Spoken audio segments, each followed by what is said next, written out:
From Champaign, Illinois, this is the Jumping the Rail podcast with your hosts Mark Redmond and Mike Narge.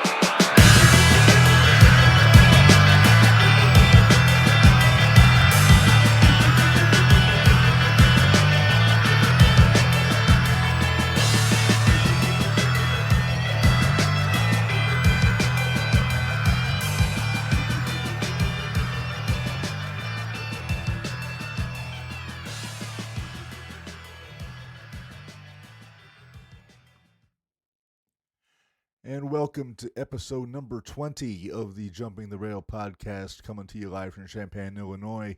This is Mark Redmond, and usually we have our tag team partner, Mike Narge with us. He has some family business to attend to today, so he will not be in this week. He will be back in 2 weeks, though, when we have Barry Horowitz joining us. But until then, we got some guests coming and helping us out a little bit. Keith Gibson from Clubhouse Lounge Radio is going to jump in about a half an hour and kind of help me steer the ship a little bit.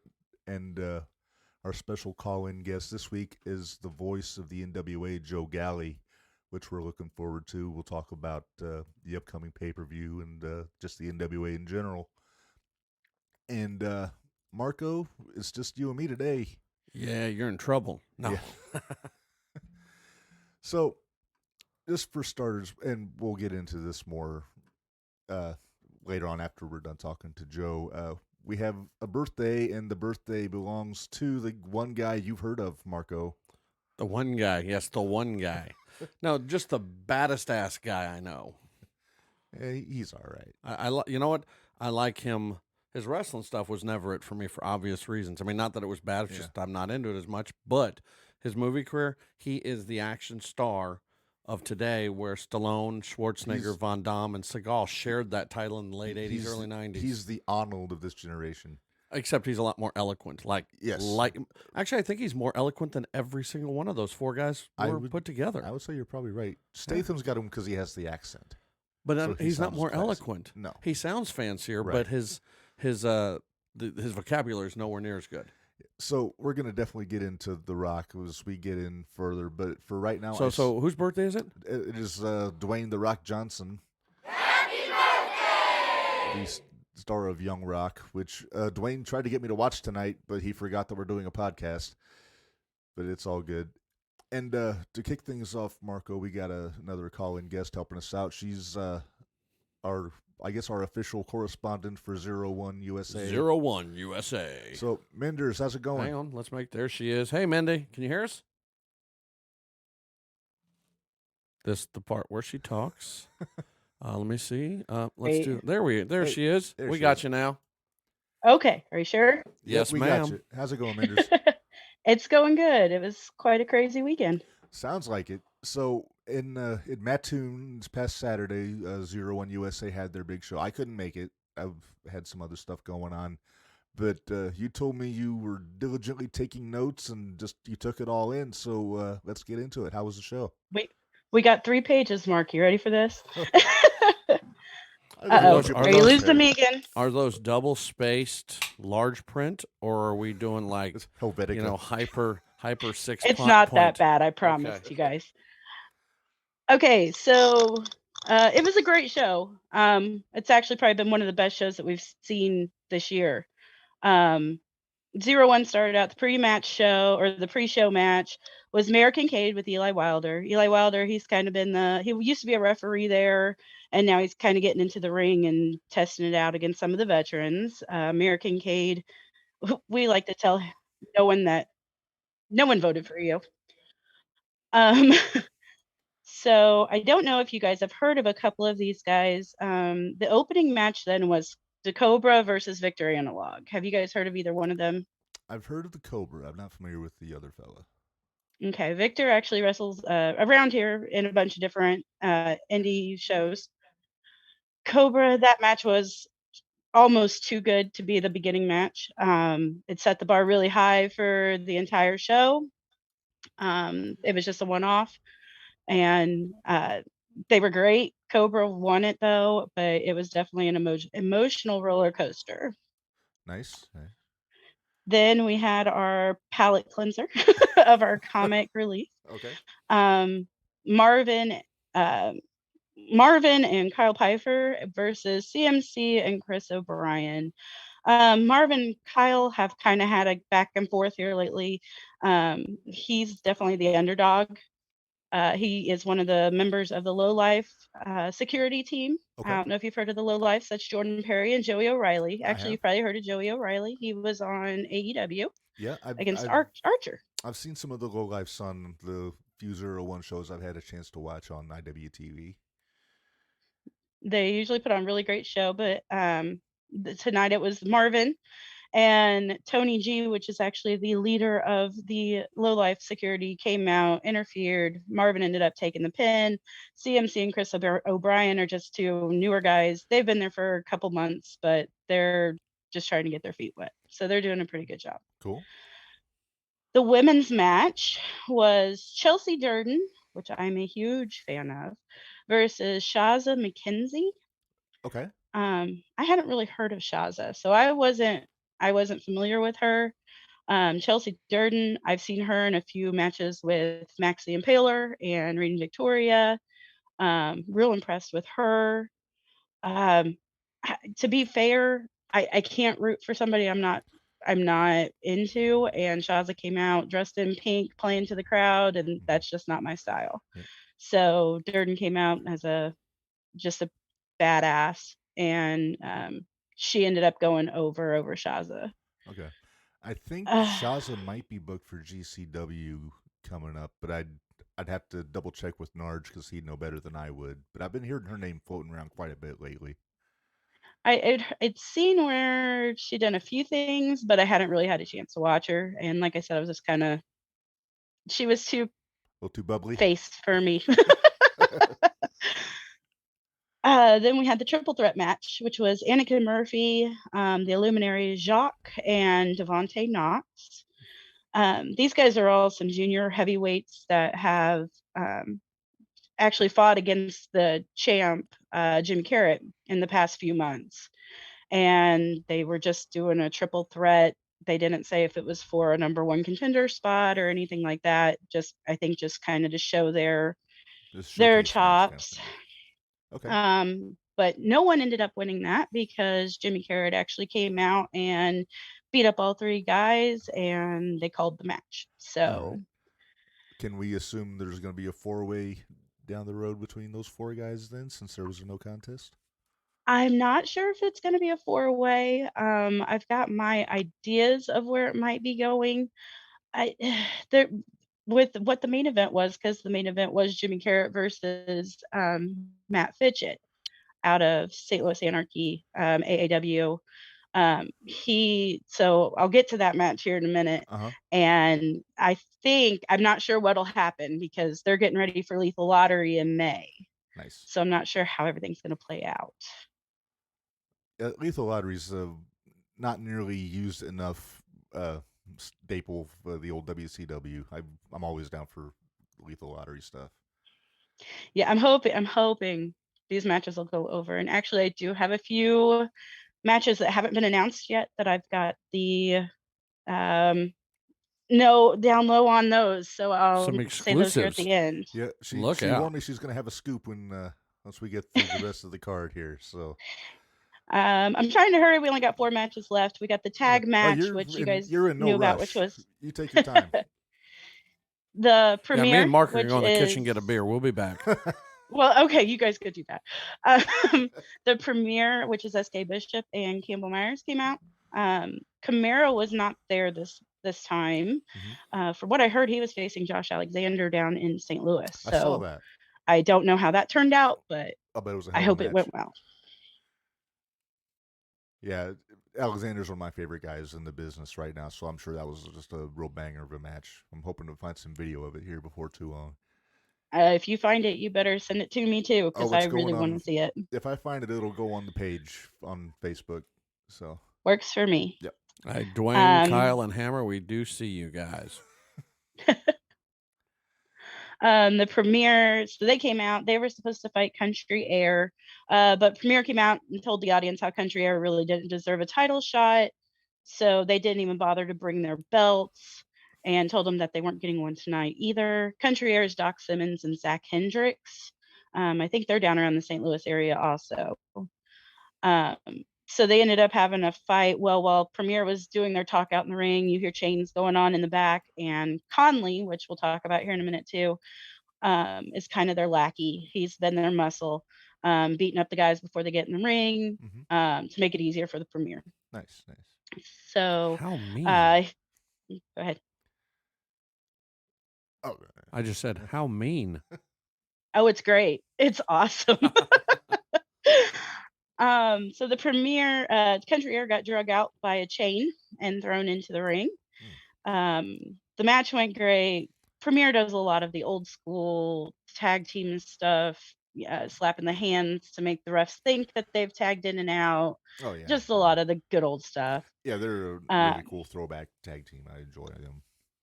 They're very good. I enjoy them also. But anyway, Country Air actually ended up winning, so they have earned their chance at a tag match. Nice. And I believe it's going to happen in May. Okay. So that was one of the matches. Then we had our intermission. Then we come back. It's Joey O'Reilly and Saban Gage. I know you said you've heard of Joey O'Reilly. I don't know. Have you heard of Saban Gage? I have not. Okay. He's actually been training with Mustafa Ali, up in Chicago. So very nice. He's really good. He's a cruiserweight or junior heavyweight. This match was fine. It was more to pay fan appreciation, just because since Camaro wasn't there. Joey won a tournament last month that he's supposed to get a title shot at the heavyweight belt, but I'm not sure when that's supposed to happen. But Saban's been fighting really well. I hope one of these days they'll actually maybe give him a push at one of the titles. He was in with a lot of the junior heavyweight stuff last year when Lander had the title. So I'd really like to see them kind of push him a little bit. Okay. Conley and Lander, Mad Dog Conley and Jake Lander. Jake Lander, he's done a few things up at Evolve. He's been in a couple matches up there. Conley's been doing a lot of stuff here around independently, but this was a bloodbath. It was a complete bloodbath. Nice. It wasn't intentional. Right. It was definite hard way. So this is the one you sent me the pictures of earlier, right? Yeah. Okay. And actually, I'll just tell you guys about it. They just beat the living crap out of each other. It was no holds barred or no disqualification. So it was just basically, I'm going to kill you. That's how it's going to go. 01 actually released at 6:00 on their YouTube channel, the match in its entirety. It also, the 01 actually apologized for the match because of how much blood there was in it. I had seen that. And they did that on their page, yeah. Lander went over in that one. Sorry if I just ruined that for everybody. Oh, no spoilers. But, so I think after it's happened, considering it's not nationally televised, and probably Dwayne is probably not trying to find a copy on YouTube. No. I think you're okay to give us the spoilers. It'll probably be a few weeks before it's on IWTV. But so Lander is probably the number 2 guy behind Camaro in the pecking order, I would say, right? Right now he is. And he's really good. And see, the thing is that bloodbath happened, and there was still a main event. Oh, that wasn't even the main event. That wasn't the main event. Wow. Did they get out the bleach? They did, actually. They did a lot of cleanup. It was about 10-minute break in between to try to get everything cleaned up. No DNA left behind. Oh, I'm sure there was some still left because there was a lot of blood. But they did get things, tried to get things as sanitized as possible. I was really pleased with how well they were trying to get everything situated. The main event was actually the gunslinger Matt Fitchett versus the champ Jimmy Carrot. Okay, this is for the junior heavyweight championship? This is junior heavyweight, yes. All right. Menders just disappeared, I think. Uh-oh. Yeah, her connection shows, but Menders, if you can hear us, you might have accidentally hit mute or dropped your phone in a bathtub, or I don't know. I hope not in the bathtub. Then. We don't know what she's doing right now. This is true. I mean, she's talking wrestling. She could be doing anything right now. This is her leaving the listeners on the edge of their seats. This is the This is it. The spoilers are coming next.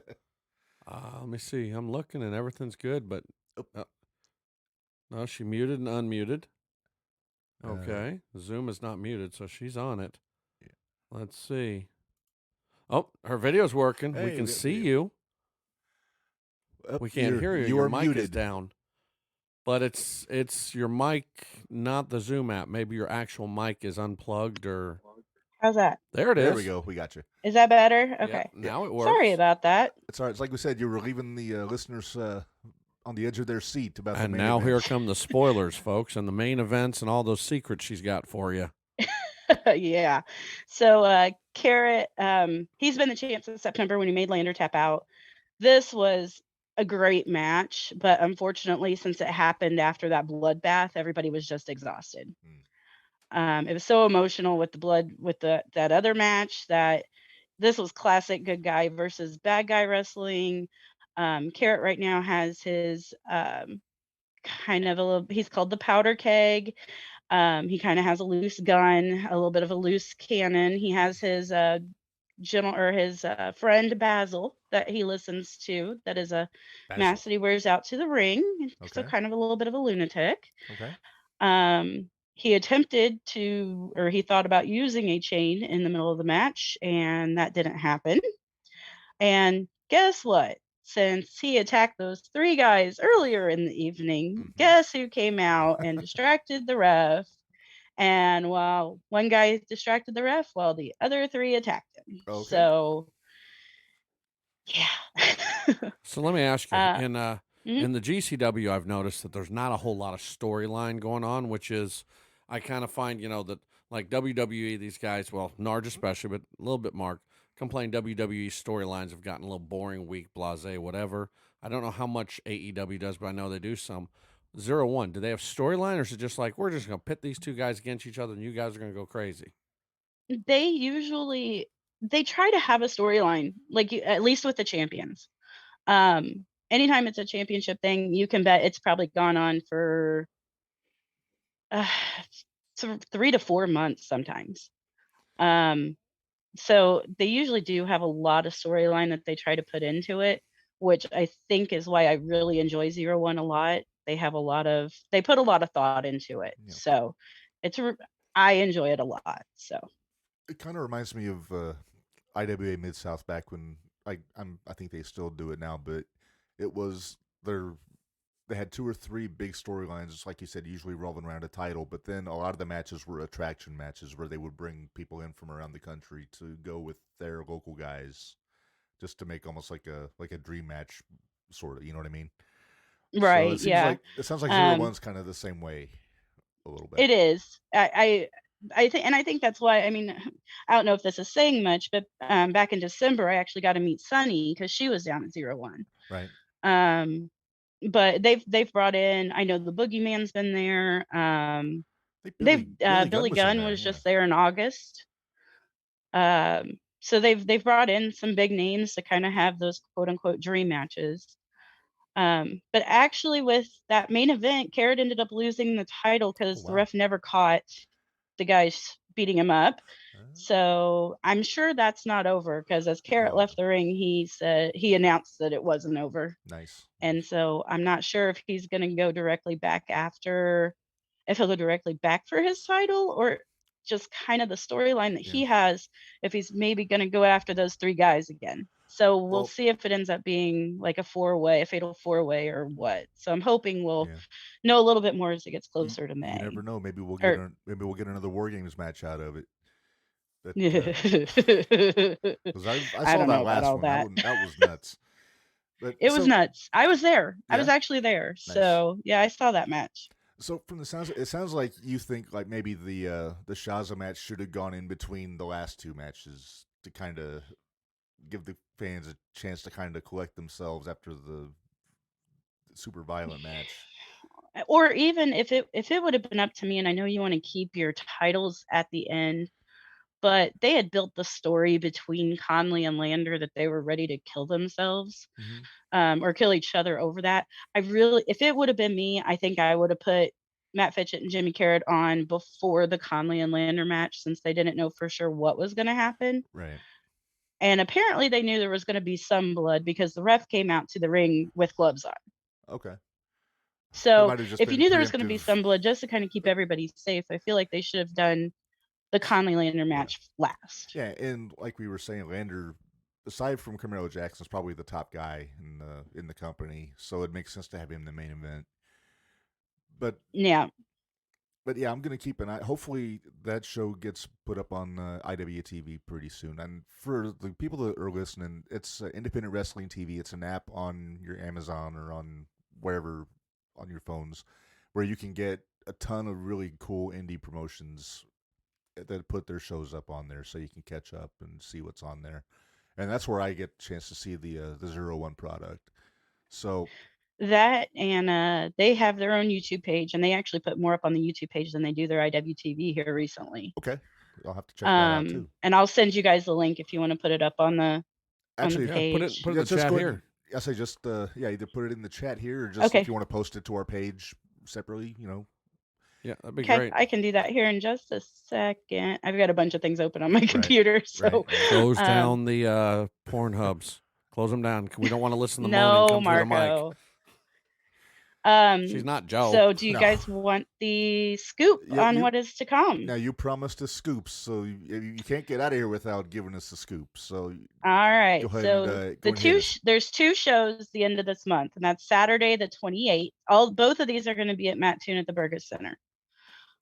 So far, as of I have heard from Dave today, Saturday the 28th, the only match that has been scheduled so far is Cobra versus Gary J. Okay. And I don't know if you've seen Gary J, but he's kind of been around a lot. He's really good. I'm real excited about that match. And then Sunday, Gary's going to have a rough weekend because he's got Connelly then again on Sunday. Connelly from the Lander match on Sunday. Okay. And then the big thing that I thought was really cool, MLW's national openweight champion, Alex Kane. Oh, nice. Will be making his 01 debut against Camaro Jackson. Nice. I'm assuming that's going to be for the title. I don't know if it'll be for the title or not. That they did not tell me that. What, for the MLW title? Oh, no, for the 01 title. I figured the MLW. Yeah, I know. I was just giving you a hard time. But I'm hoping. I know Camaro's probably gonna have a rough weekend that weekend too, and I think he calls you guys in on that Tuesday after. He will be with us on the 31st, and I think you're actually going to be joining us for that one, if I'm not mistaken. I'm hoping. That was supposed to be your in-studio visit, wasn't it? Yeah, I'm planning on it. We drink Terramana. Yeah. But okay, got it. I think we failed. We don't have any Terramana today on The Rock's birthday. We also don't have a tequila Narge in the house. This is true. I'd send the kid to go get the tequila, but there's a slight complication. Yeah, like about a 5-year complication. So, but that's about all I got, guys. So, okay, well, I got a couple. Don't forget to. Before I let you go, how was the crowd at the show? Was it a pretty good turnout? It was probably the best turnout they've had so far this year. Okay. There was lots of people there. They sold out front row. There were people standing in the back. It's not as crazy as like a GCW show. Nothing is. But it is, right? But it was for a local indie show. There was I would guess probably around 250, 300 people there.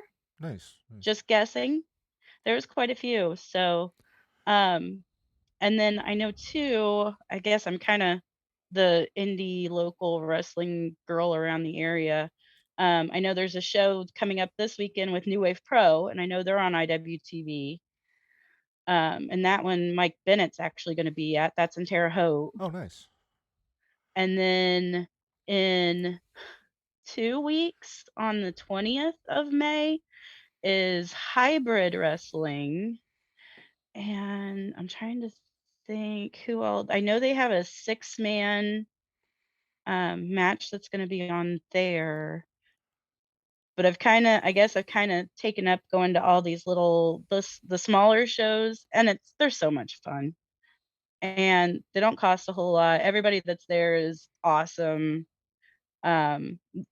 the wrestlers are actually out. You get to meet them. They're great. It's a lot of fun. So Nice. I but love the atmosphere of a good indie show because it's like going to a little convention, because you get a great show, but then you just get to meet the fans and the wrestlers are always out, and it's just a really fun like party atmosphere usually.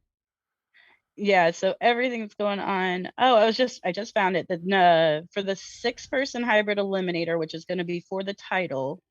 I don't know how many people you might have heard of some of these people. Aaron Atlas is one of them. He does a lot in the Indiana area. Marcus Mathers, he was Okay. really good when I saw him. I've seen Billy him. Starks, Okay, yeah, I've seen him. Sam Knight. The name sounds familiar. I don't think I've seen Sam Knight though. Yeah, Sam, he's a local guy. Okay. And Cameron Saturn, which is with I don't know if you've heard of Don't Die Miles.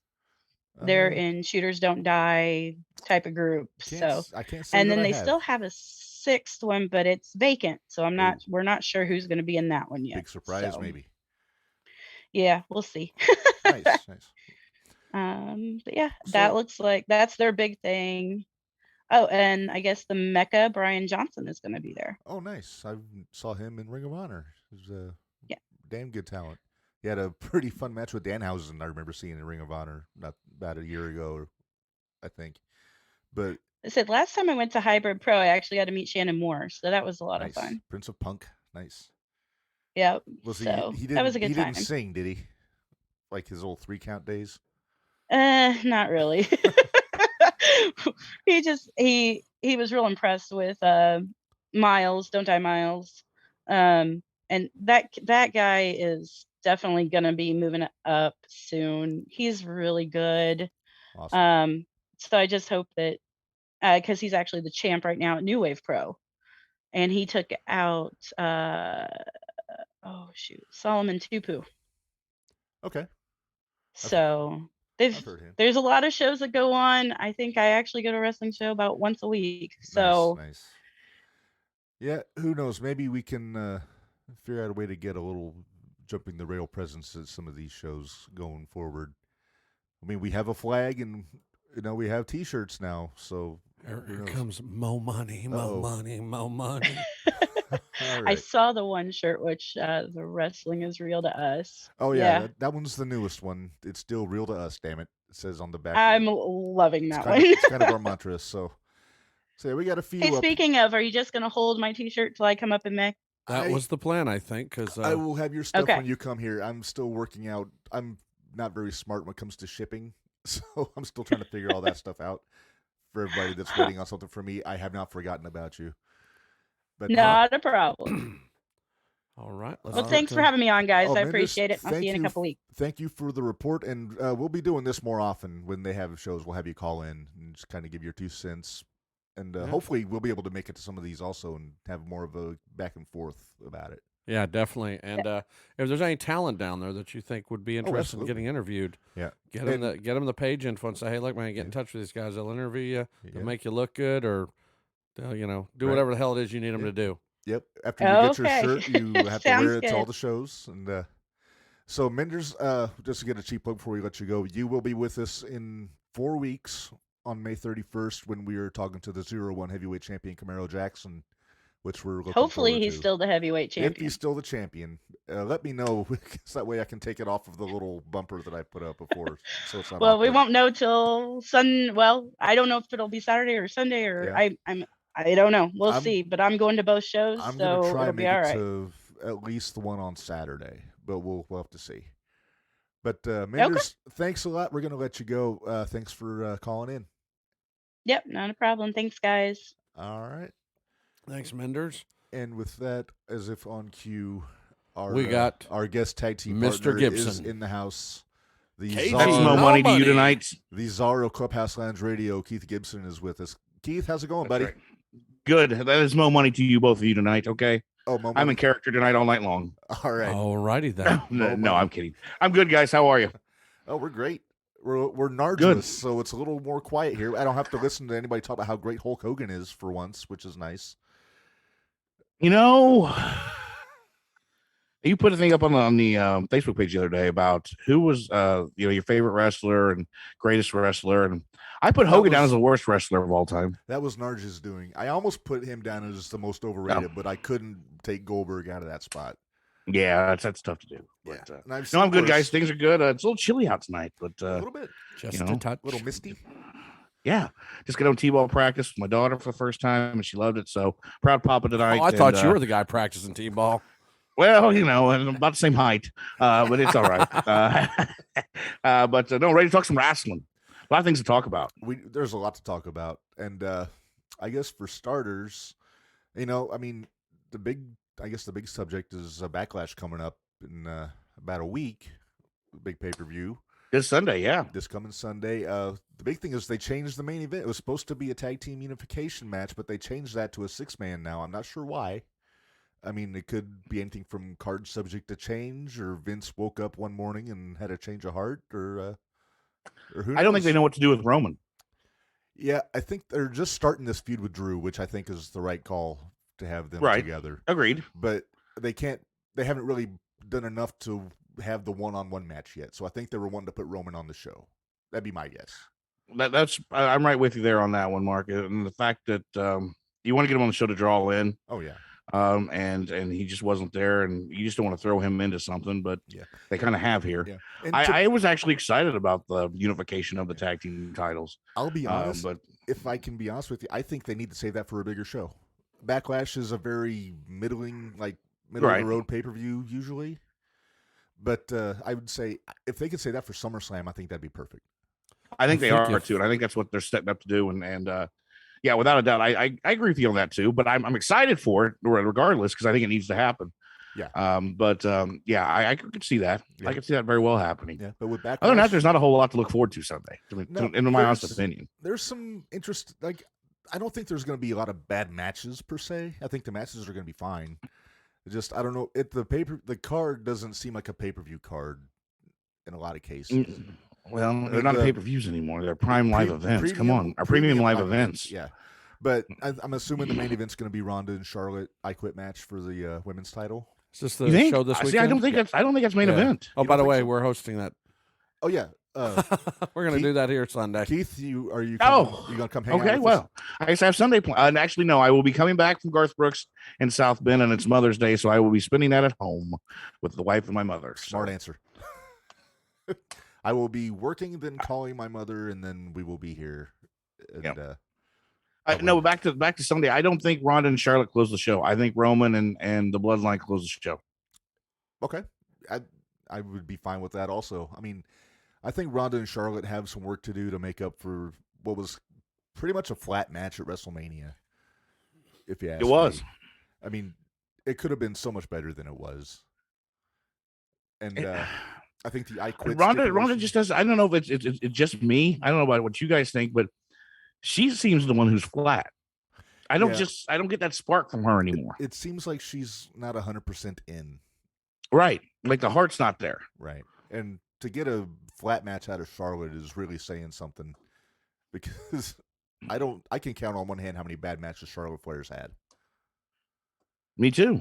Yeah, I agree with you on that. That's what I'm saying. I think it's Ronda who it's going through the motions. That's what I see with her every week. I mean, either she needs a manager who could talk for her, because her promos have been awful.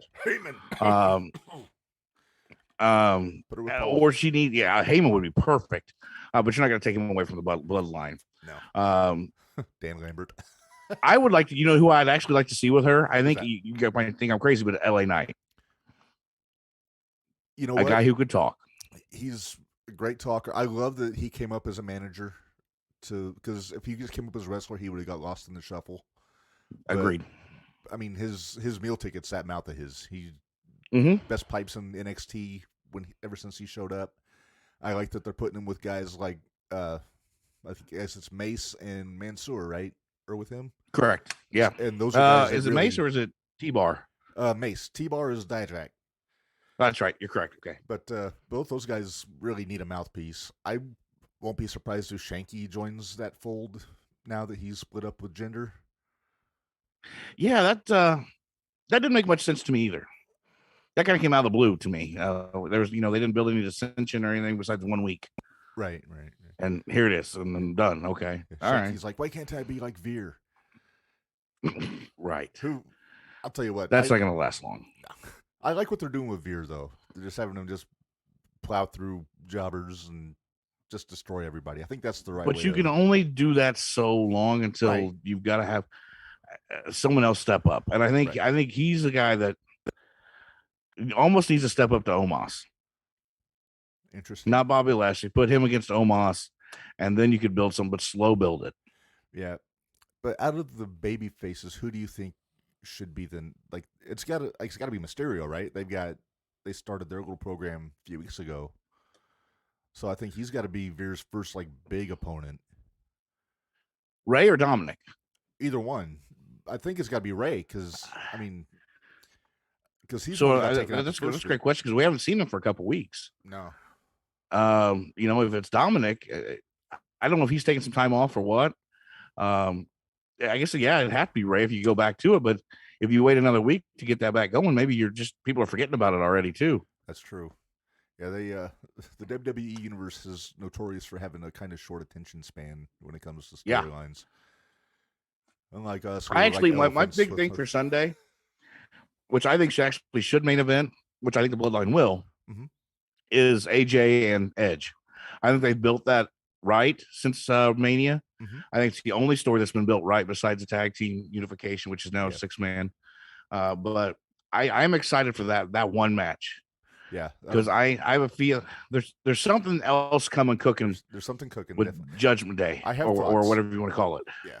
So, number one, I'm still getting used to hearing Judgment Day and not thinking of the pay-per-view. Me too. But what I'm thinking is everybody's talking Rhea Ripley to be the one to join up with Judgment Day now. After this past Monday, what if it's Balor?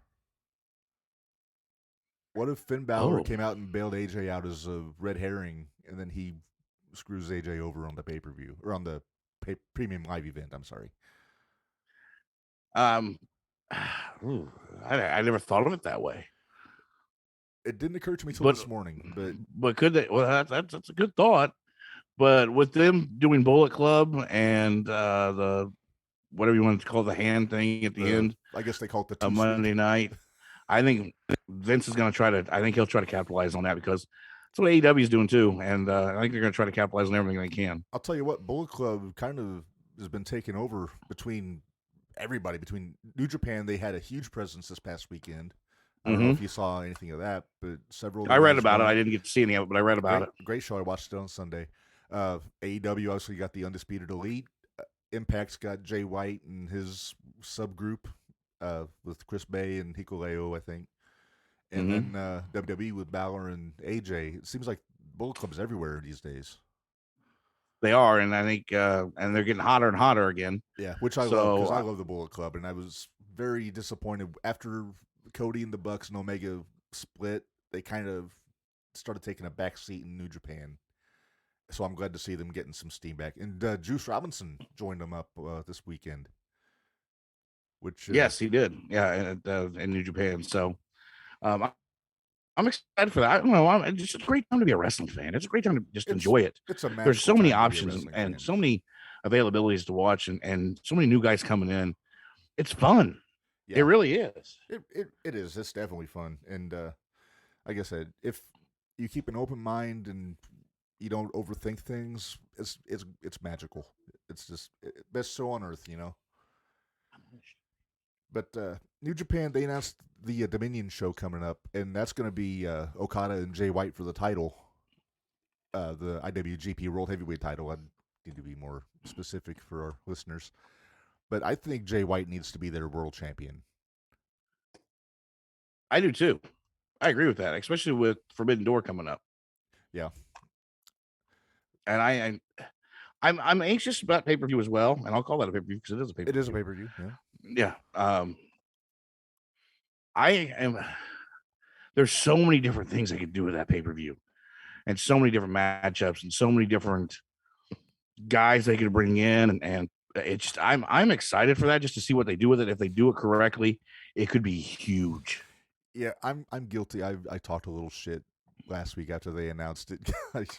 I put my money where my mouth is. I booked my dream card for that show and dared Tony to do better, which I think Narge is right. tired of me talking shit. Did he? I don't know. He hasn't announced any matches yet. So. Oh, okay. But I've got my thoughts what I want to see on that show, and if it was up to me, it'd be a 10-hour show over 2 days because there's so many people. You could, yeah. Well, yeah, I'm right with you. Why not? Why, if you have this opportunity to do this, why not do what WrestleMania is? I mean, this is a once in a lifetime opportunity to really stick it to WWE. I'm telling you, and it's not even about sticking it to WWE. This is about giving the fans something that they haven't seen, which is a legit card with dream matches that they can. Well, really it also helps build the brand overall. Both brands. I mean, New Japan is starting to get their foothold back in the U.S. with their access deal, and there's this Forbidden Door concept that Tony's been doing for the last year has really been falling flat for the most part, if you ask me. And this is a chance for him to really double down and make something out of it. Well, that's what something big has to happen out of that pay-per-view. Without a doubt, something big has to happen because I don't like keep saying this. I don't like agreeing with you this much, Redmond. The fact that it has fallen flat. The Forbidden Door, great, but what really has a Forbidden Door been? It's been, honestly, Impact has done better with it than AEW has. I agree. I actually enjoy. I think Impact's a great show. I agree with you. They've been. Did you watch the Rebellion pay-per-view? I have not got to watch that yet. It was very. But good. I heard it was good. It was very good. The main event was awesome. Moose and Josh Alexander for the world title. But yeah, there's things. Briscoe's showing up in Impact now, so they're going after the tag titles. So I think Impact, their worst thing that could happen is be on Access TV. They need to have a better platform because not everybody gets it on their cable setups. Yeah, right? Access TV, Mark Cuban's network, which is only available on some networks. Right. So people are just, all they're hearing about is Impact, and they're just thinking about when, like, Hulk Hogan TNA from 2010 that was the drizzling shit. Awful. But, I mean... Awful. But maybe it had one of the best promos ever with Jay Lethal and Flair, but besides that, but no. Impact's been good lately. I think they have done a great job of opening that Forbidden Door and bringing guys in that you don't expect. Guys from ROH, guys from New Japan, where Tony hasn't really. And I'm a big AEW fan. I really am. I enjoy it more than Raw here than SmackDown lately, especially for the last probably 4 or 5 months. Yeah, I mean the shows have been. I think the show, it's like the booking has been lacking the last few weeks, but overall I enjoyed AEW. It's. I mean, I love the roster. They're loaded with talent, but it's just about finding the right way to use these guys. Yes, and I agree with you. The last couple of weeks have been, and ratings have shown it. Right. Last Wednesday was one of the lowest ratings they've had. I think it was a 3.7, something like that. Yeah. So it wasn't real great. Yeah. But damn good main event. I'm glad to see Scorpio Sky get the TNT title back. Hopefully, that's not going to be a juggling act like the 24/7 championship where every other week it changes. Because Scorpio's good enough. I think Scorpio could have a good run with that title. I wish they'd make Rampage 2 hours. And not at 9 o'clock at night on Friday. Right. Yeah. I mean, we said it 6:05 on Saturdays. Come on. I'm ready for 6 a.m. I think it would be perfect at 6:05 on Saturdays. Yep. I mean, it's tradition. I mean, Tony Khan's a self-professed super fan, so he knows about WCW Saturday night back in the day on TBS, and he's got that Turner influence now. He can say, "Hey, let me have a show on Saturday afternoons at 6:05." Only thing he's going to run into is Braves baseball. They don't have. They play a lot of 305, but they aren't on TBS much anymore either. No, I mean, in fact, I don't even think they're on TBS anymore. I think they have their own Sunshine Network or something like that. I think the only baseball they have, I think they may have a game of the week every now and then they have the playoffs. Well, TBS and TNT are heavy into the NBA though. TNT is. TBS doesn't do NBA. Really? They'll do the tournament, the NCAA tournament, I think. Oh, but they're not doing the pro stuff at all? No, that's just been TNT's thing. But, I mean, it's just TBS and Saturday evenings is just tailor-made for wrestling. It is. It is for Rampage especially because I don't watch it on Friday nights. No, neither do I. I watch the highlights on YouTube. And yeah. And I don't watch AEW Dark. I don't. I mean, I'll read about it, read results, and read what happened, but I'm not gonna spend my time doing it. It's not because I don't enjoy who's on the shows. It's just because it's a lot of wrestling a week. Yeah, I mean, and a lot of time. Yeah, I agree with that. I mean, I used to watch Dark every week, but then after a while, it got to be in like two hours or so on YouTube. It was like 10 matches. I'm like, I gotta space this out a little bit more. And well, that's one thing with Rampage only being an hour and being at 9 o'clock is the fact that you weren't able to really progress any storylines at all. I mean, except for I don't know. There's a needs to change somewhere in there. Yeah, I mean, right now the best thing on Rampage is Hook and Danhausen, right? Which is fantastic. Yeah, Danhausen. Love that Danhausen. You know, but and Hook. I mean, he didn't have to say 5 words, so no, he's like his dad. I still don't get the hype over him. I don't. I'm still trying to figure that out, but I think whatever. He's getting there. I mean, in the ring, he's damn good, and he just has the 5-minute match or so. Just gets his stuff in. I'm waiting to see him really get tested with somebody credible, like in the ring. And I love Danhausen. I don't get why everybody's all hyped up about him. He hasn't done anything yet. No, show me something. I know Narge is big on him, huge. He said he's a hooker or whatever. He's a hooker, or whatever they call him. He is a hooker. Hey, we're not talking about that job Narge had to do while he was looking for work. Good Lord. Hey, we're in the same boat, so it's all right. Really? You got to do what you got to do. Yeah. But no, with I'm trying to think of. I don't know if you saw this. I posted this on Facebook. Stu Grayson has been let go from AEW. I saw that today. What the hell? Why would you do that? Of all the people, why Stu Grayson? Because this is a guy that they didn't even scratch the surface with, but probably hold for hold, bell to bell, probably one of the top 5 guys in the ring in that company. And that's just my opinion because I've always been high on him ever since. You know what? I have never seen him. I didn't know who he was until he came to AEW. He's one of the originals, but he's never put on a bad match. No, he's never. Every situation he's been put in, he's grown and morphed into that character that he needed to be. Looks good, and he's in shape. It's not like he's overweight or anything like that. Like it's weird that they're letting some of these guys, the originals, go. Who I don't know. That's my only big thing with the AEW is they're trying to bring in all these big names. And that's the same thing WCW did, and it's the same thing that drew them to being defunct. And I don't want to see that happen, but you got to create your own stars. That's how Vince grew it, somewhat.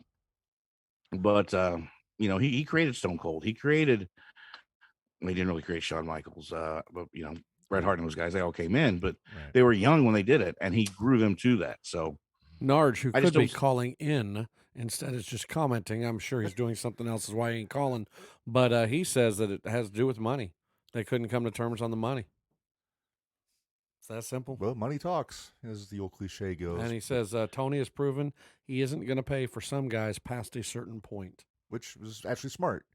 Yeah, it is. We've said, and many people have said, AEW is too loaded, like with the roster's too bloated right now. So it makes sense to cut the fat a little bit, but I just worry that Tony's going to cut the fat in the wrong place. Yeah, can you cut my fat? I mean, Janela being gone makes sense. I mean, he's doing all the GCW stuff. So he's going to be fine. I think Grayson should go to Impact. That's where I think that's the best fit for him. Is Impact, not WWE, not anywhere else. I think Impact is a good fit for him. That's a good call for you. And I'm not saying he needs to go and jump right into a main event program, but if I can get a match between Stu Grayson and Josh Alexander, I'll be a happy boy. Because I think I think we all would. That would be a heck of a match. Yeah. Because I think it'd be a technical match that could be just just solid hold for hold. Stu can do some of the high spots. Alexander's probably the best pure technical wrestler outside of Bryan Danielson and Jonathan Gresham in North America right now.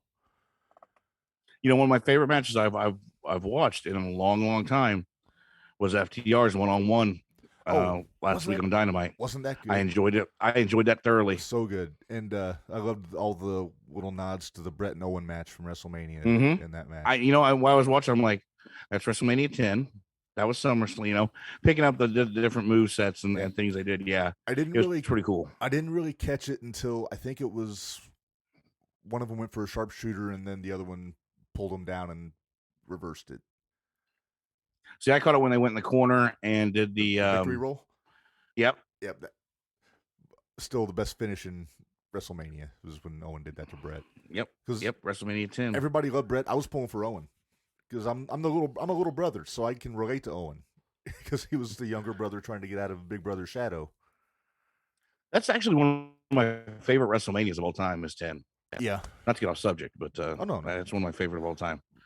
Remember the name of the show? It's okay to jump a little bit, but no, I'm with you on that. It's not all the matches were great. The finish of the Savage Crush match was always a head scratcher. Awful. Macho didn't go to the Boy Scouts because he can't tie a knot. Right. But no. But you had the ladder match in that WrestleMania. You had Bret Owen. You had Bret Yoko, which I was like. Yeah, Bret Yoko was really good. Yoko, man, he could work. Yeah. Yoko could work for a big guy. Yeah, until he got too big. Once he said he wanted to get to like 900 pounds and then was getting really close to that. Then he just till he grew the goatee, beard, whatever it was, and it just kind of went downhill when he stopped trying to be Japanese and became a Samoan. Yeah. Pretty much. But no, I never understood that. But it's one of my favorites.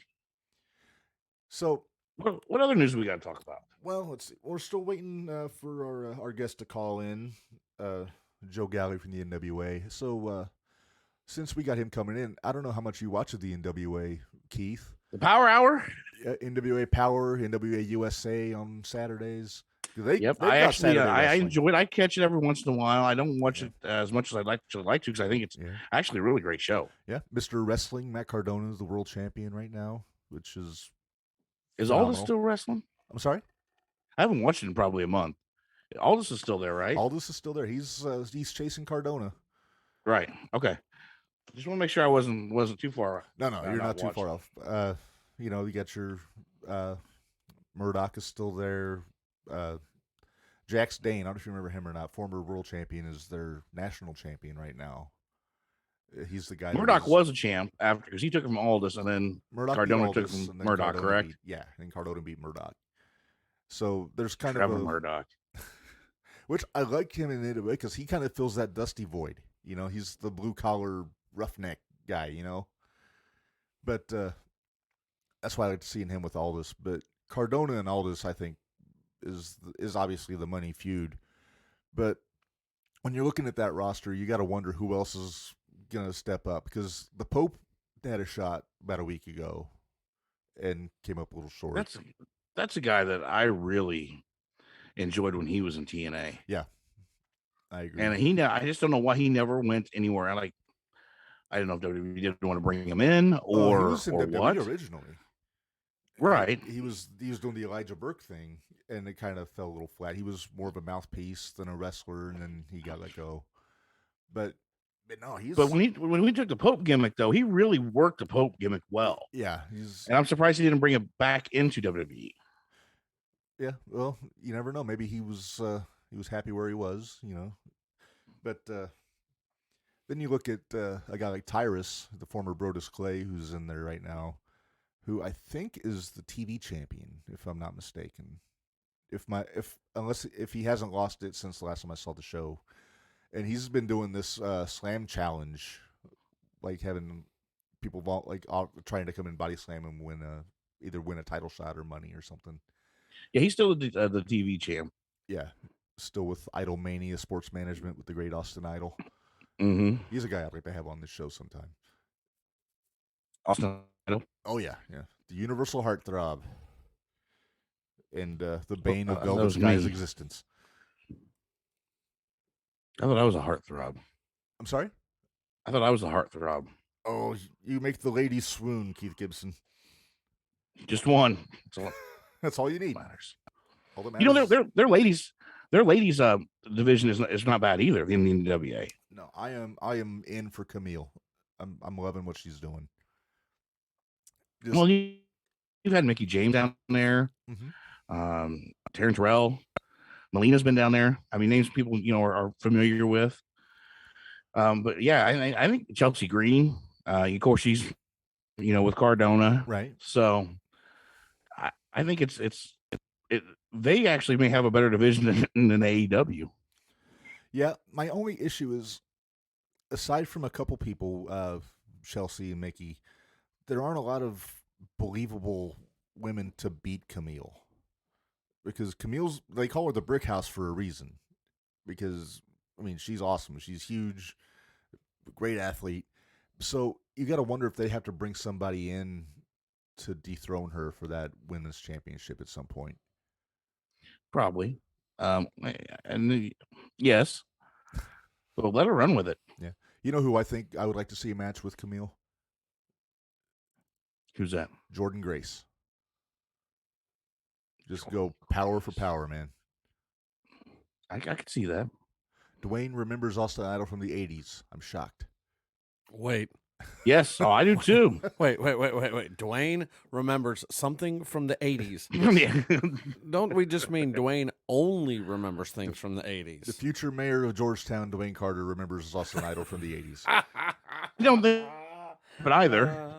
You saw Idol live, didn't you? You said you used to go to all those Memphis shows back in the day. I did.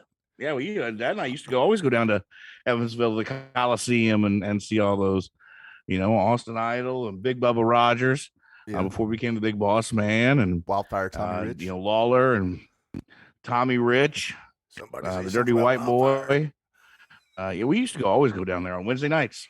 Nice. Loved it. I love it. And I saw they're doing a show down there not too long. Maybe it was NWA or somebody's doing a show at the Coliseum. GCW is going to Evansville here soon. Yeah. Who was that? GCW. They announced Evansville. I forget. GCW. That was it. Yeah. It was GCW. And I was like, holy crap, they're going back to Coliseum. You know how tempted I am to Which just is buy cool. a cheap old school bus and just cart people down to wrestling shows. That'd be awesome. Dwayne, you know us too well, my friend.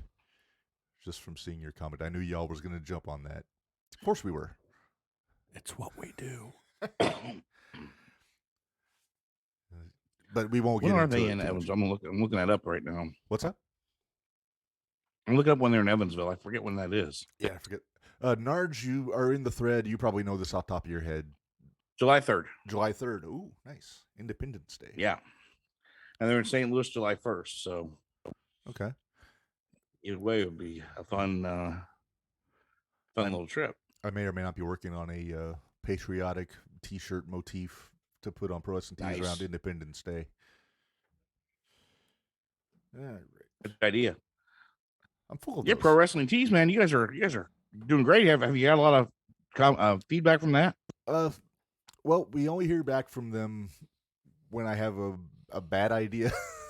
I get rejected, or at the end of the month when we've had a couple sales. We're still getting off the ground a little bit, but we got I think 6 pretty good designs out there, and nice more to come.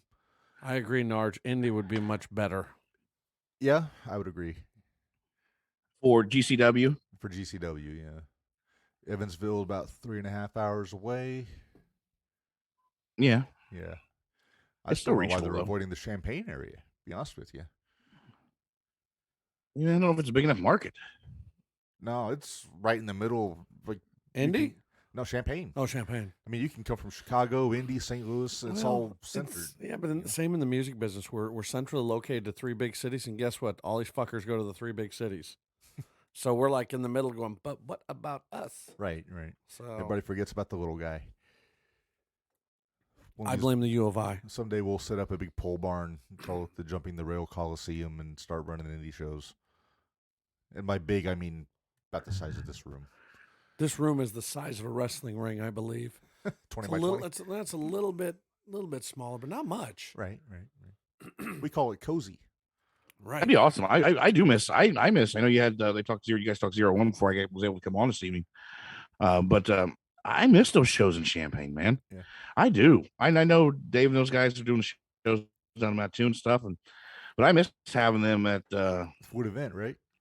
Fluid Event Center on Thursday nights. You know, because I was involved with them too. But I go down there, and even before that, I go down and watch the shows every week, every other week. You know, but I was a regular just because it was good wrestling. It was in my hometown. Why wouldn't I? And I really, Fluid Event Center's not even there anymore, really.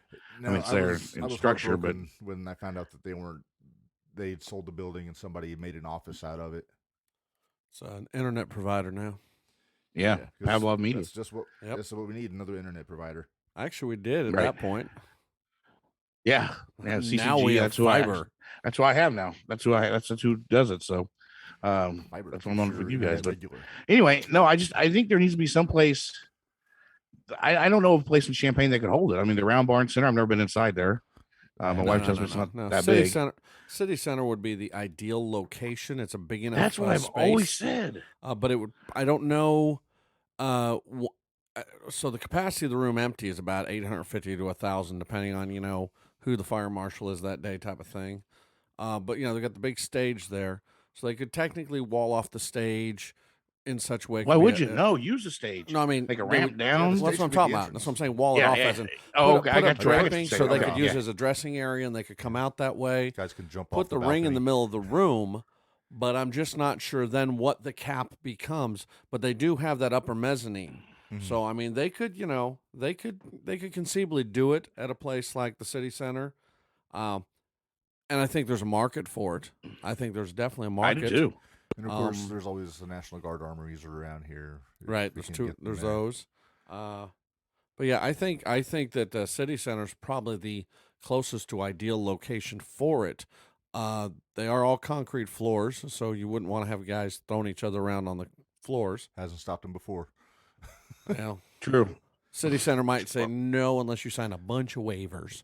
Which I'm sure that they have to everywhere else they go. Right. Probably a lot of clearances and things, but.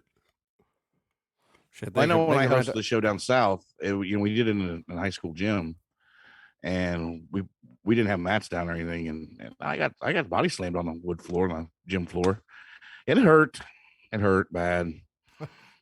I didn't know why I did it, but I did. I I couldn't imagine a concrete floor. I mean, that's even worse than wood. Right. There's no give whatsoever in a concrete floor. But I don't know that's just what I'm saying is.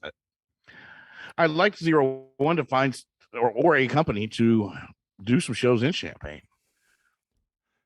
Yeah, because I mean, there's a market. I agree with Marco is the fact that there's a market for it. I think you could make money and revenue off of it. Right.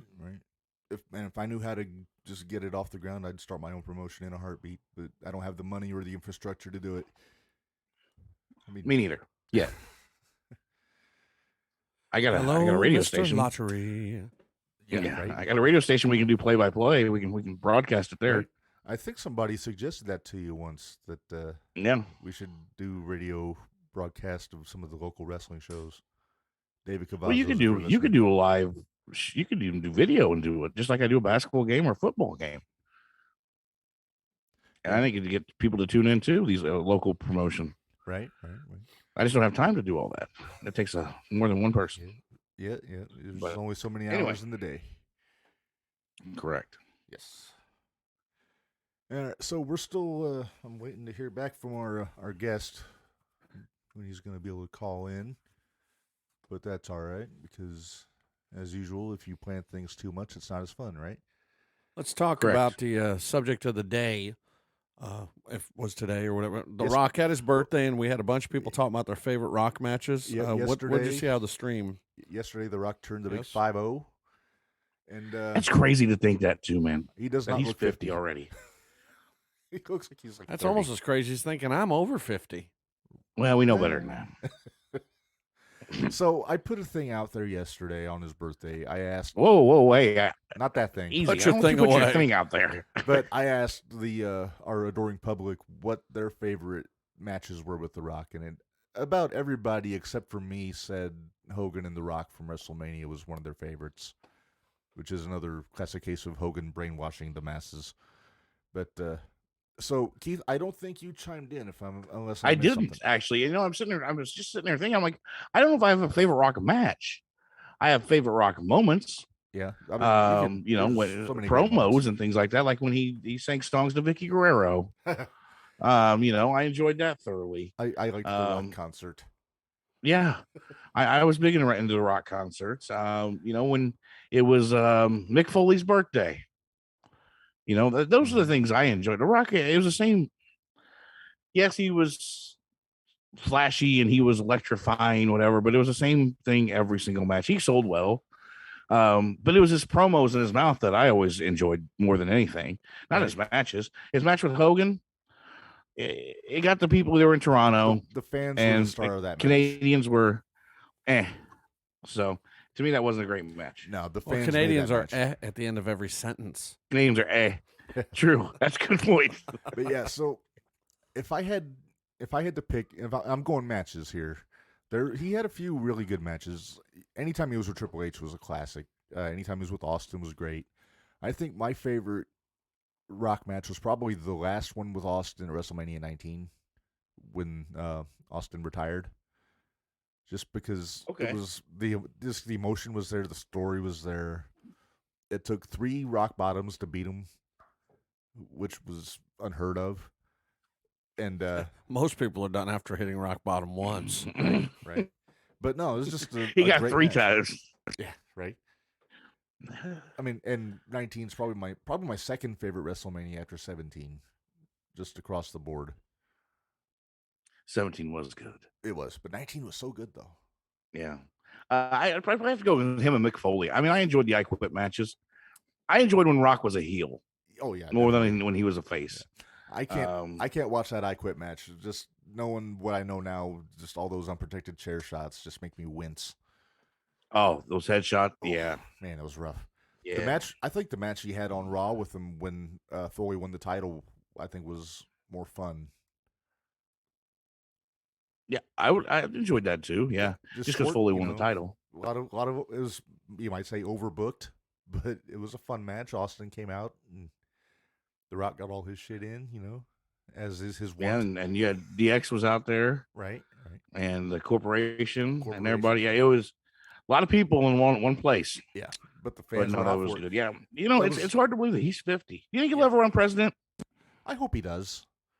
I mean, I'm usually not a fan of celebrities entering the political arena, but I think The Rock could be pretty solid as a president. So doing the informal math here, Hogan Rock is the preferred choice for this, and after that, it's Austin Rock. That's what the fan base has said. Okay. So Hogan and Rock were they got out of the responses we got, they had the majority. Yeah, I'll tell you a match that doesn't get nearly enough credit is, I don't know if you've seen this, Keith. No Mercy 2001 when he wrestled Jericho for the WCW title, and Jericho actually went over in that match. That's been a long time ago. I haven't watched it in a while, but I remember it just being awesome. He and Jericho. That's right after Jericho came in, wasn't it? No, not long after. It was during the Invasion angle. Okay, yeah. So it was about a couple years after he came in. Dwayne says The Rock's was it the Empty Arena match was good. He says, I thought it was fun, but the finish was so hokey. It kind of took me out of it. When they had the camera zooming in on The Rock when the forklift was coming down on him, it was just cheesy as hell, man. There's a lot of cheesiness back then, though, too. Yeah. All right. And Keith, I don't know if you're ready or not, but it looks like our guest has arrived. Perfect. So let me get the intro in here. Our guest is the play-by-play voice of the NWA every week on YouTube and Fight TV. He's doing a hell of a job. I think he's awesome. So we're going to welcome in Joe Galli. Joe, how's it going, man?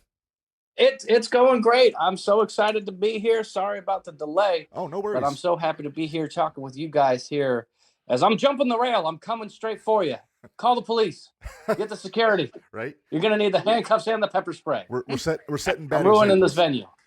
No, thanks so much for coming on, man. Well, I can speak for myself, and I think for our guest co-host Keith here, we're big NWA fans, especially going all the way back to our youth. But we've been really enjoying what's been going on in the NWA the last couple of years.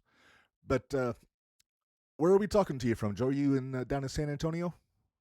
Yeah, I'm in San Antonio. I moved here for the news job, and I got to say I kind of fell in love with the town. Nice. It's a great place to be, and especially from like a a travel perspective, it's sure. dead center, middle of the country. So no matter where we're doing shows, if it's going to be in the South, if it's going to be the Northeast, if we'll head to the West Coast, everything's a 2.5 hour flight. Yeah. So it's like kind of an ideal place. There's a lot of people who choose, I think, to live in Texas for that reason. That's why Thunder Rosa's out here in San Antonio. And, there's a lot of other people that either Houston or Dallas or Austin or San Antonio. It's just from a wrestling perspective, it's a great place because, so you don't have an income tax too. So you get just brutalized when I was living in California and stuff like that. So, if you're an independent contractor, I mean, this is where you want to be. If you're trying to sell me on moving to Texas, you're doing a good job with the no income tax. Hey, man. I was gonna say no income tax and sunshine. I'm in. Plus San Antonio, it's the home of my beloved Spurs too. So that's. Come on! Oh boy, they are struggling. They are. But I go back to the David Robinson days though. So. Oh, okay. Wow. Okay, you go way back. Yeah. I don't know. Did you notice that today? I saw it on social media.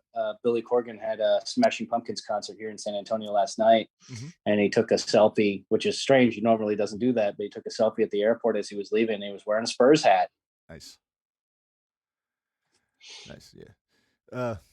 So Joe, we always start off every interview with the same $64 question, and that is, how long were you a wrestling fan growing up? I don't know if I have $64 to answer your question, sir. I don't know if I have that. Let me check my PayPal account. Of course. I was a big wrestling fan. I'm 35 years old, so I kind of hit that sweet spot of the Attitude Era when I got into it. And in elementary school, my friends all had cable, and they would talk about watching Raw and stuff like that. And I didn't have that opportunity because we didn't have money for cable. Right. So really my first big introduction to wrestling was the debut of SmackDown on UPN, because now it's free. Now I can watch it. So I would watch it while my dad fell asleep on the couch because, he spent all day working construction. Right. And so I'd just be all into there and, loving seeing The Rock and Kane and Stone Cold and Benoit and Jericho and all of those sort of characters sucked me in. And later on I got more into it and started the very earliest sort of, it's not even tape trading, it was like DVD trading with some friends that were into it. And then you're in high school and you start doing that dumb backyard stuff they tell you never to do. Right. You're giving yourself concussions, taking bumps in a park for no reason. But then, it just kind of spurred from there. And I just had this kind of hardcore group of friends that, we were really tight. We were all really into theater, but we were also all into professional wrestling. So there was, Brandon Taylor, who's my best friend, who currently works in the office for the Los Angeles office for New Japan Pro Wrestling. Oh, nice. It's great that we kind of both managed to find spots in professional wrestling and make that our careers. And so we'd go over to his house and we'd all pitch in and he'd pay for the pay-per-view and we'd watch the pay-per-views while his mother, Megan, cooked the most delicious food. Nice. And so that's kind of the starting point of it was really WWE centric for a long time, until, kind of out of the blue. And this is really going to date myself now. Brandon found an ad in the newspaper, which was the Daily News in Los Angeles, which is the second tier newspaper. But there was an ad for a wrestling school in the classifieds. Oh, wow. And it was a 2-for-1 coupon. And he wanted to go and he's like, you'll go and it'll be free. I'll pay for it. And I was like, okay. And that's all it took for me was to take one class. And, I wasn't an athletic teenager at all. I didn't do sports. I was skinny and fat at the same time. I don't know how you do that, but No, I was just kind of doughy. That's what my first trainer, Ryan Katz, who was actually working for WWE for a while and was recently let go from NXT in their operations department. That's how he described me when I started, was doughy. And so I just started training there and it just became my life at that point. I just got addicted to it. And then it just became everything I wanted to do all the time. And so I just started doing that. And, as my former broadcast partner, Jim Cornette, would say, I was working outlaw mud shows. But that's how you get your foot in the door. I mean, especially in the LA area, it's hard to break in. There isn't, especially at that time, there wasn't a lot of places you could have gone. And I certainly wasn't going to get booked at PWG. I was greener than a pepper tree. So I wasn't going to make that happen at that stage in my career. But, you just kind of kept grinding. And eventually it led me to this wonderful position and talking to you guys about it, which I love. This is like my favorite thing to do, is just talk to people about wrestling and how people get into it and their love and their passion for it. Oh yeah, I love hearing about the journey and road stories, all that kind of stuff. So, how did you get hooked up with the NWA? Was it did you reach out to Billy Corgan, or did somebody see your work? You said you do a news job in Texas, so was it? Well, this goes actually way back. This goes much further back. So, I had transitioned from being an in-ring competitor to doing commentary. And the reason for that was there was an opening for it for a TV show, which still is on the air. If you're in the Los Angeles area on KDOC, or if you want to watch anywhere in the world on Fight, it's Championship Wrestling from Hollywood. Nice. And it's run by Dave Marquez, which NWA fans may remember. He was working the podium and doing interviews in the very early beginnings of NWA Power. Oh, I'm familiar with Dave Marquez. And he's had a long history with the National Wrestling Alliance, and he can talk your ear off about being in that in the early 90s and whatnot. But they needed a play-by-play guy because Todd Kennelly, who was their commentator, he had gotten an offer to go and work for TNA at the time, before it was known as Impact. Right. And he was going to go. And so they needed a guy. And so I came in my first day at the Hollywood tapings at the Ocean View Pavilion, I should say, was their Red Carpet Rumble, which is Marquez's version of the Royal Rumble. Mm-hmm. And I did a couple backstage interviews, but I had a really great rapport with Dave Marquez because I also had my career as a journalist and broadcast. And so he also had a career in broadcast very, very early on in his kind of career in television.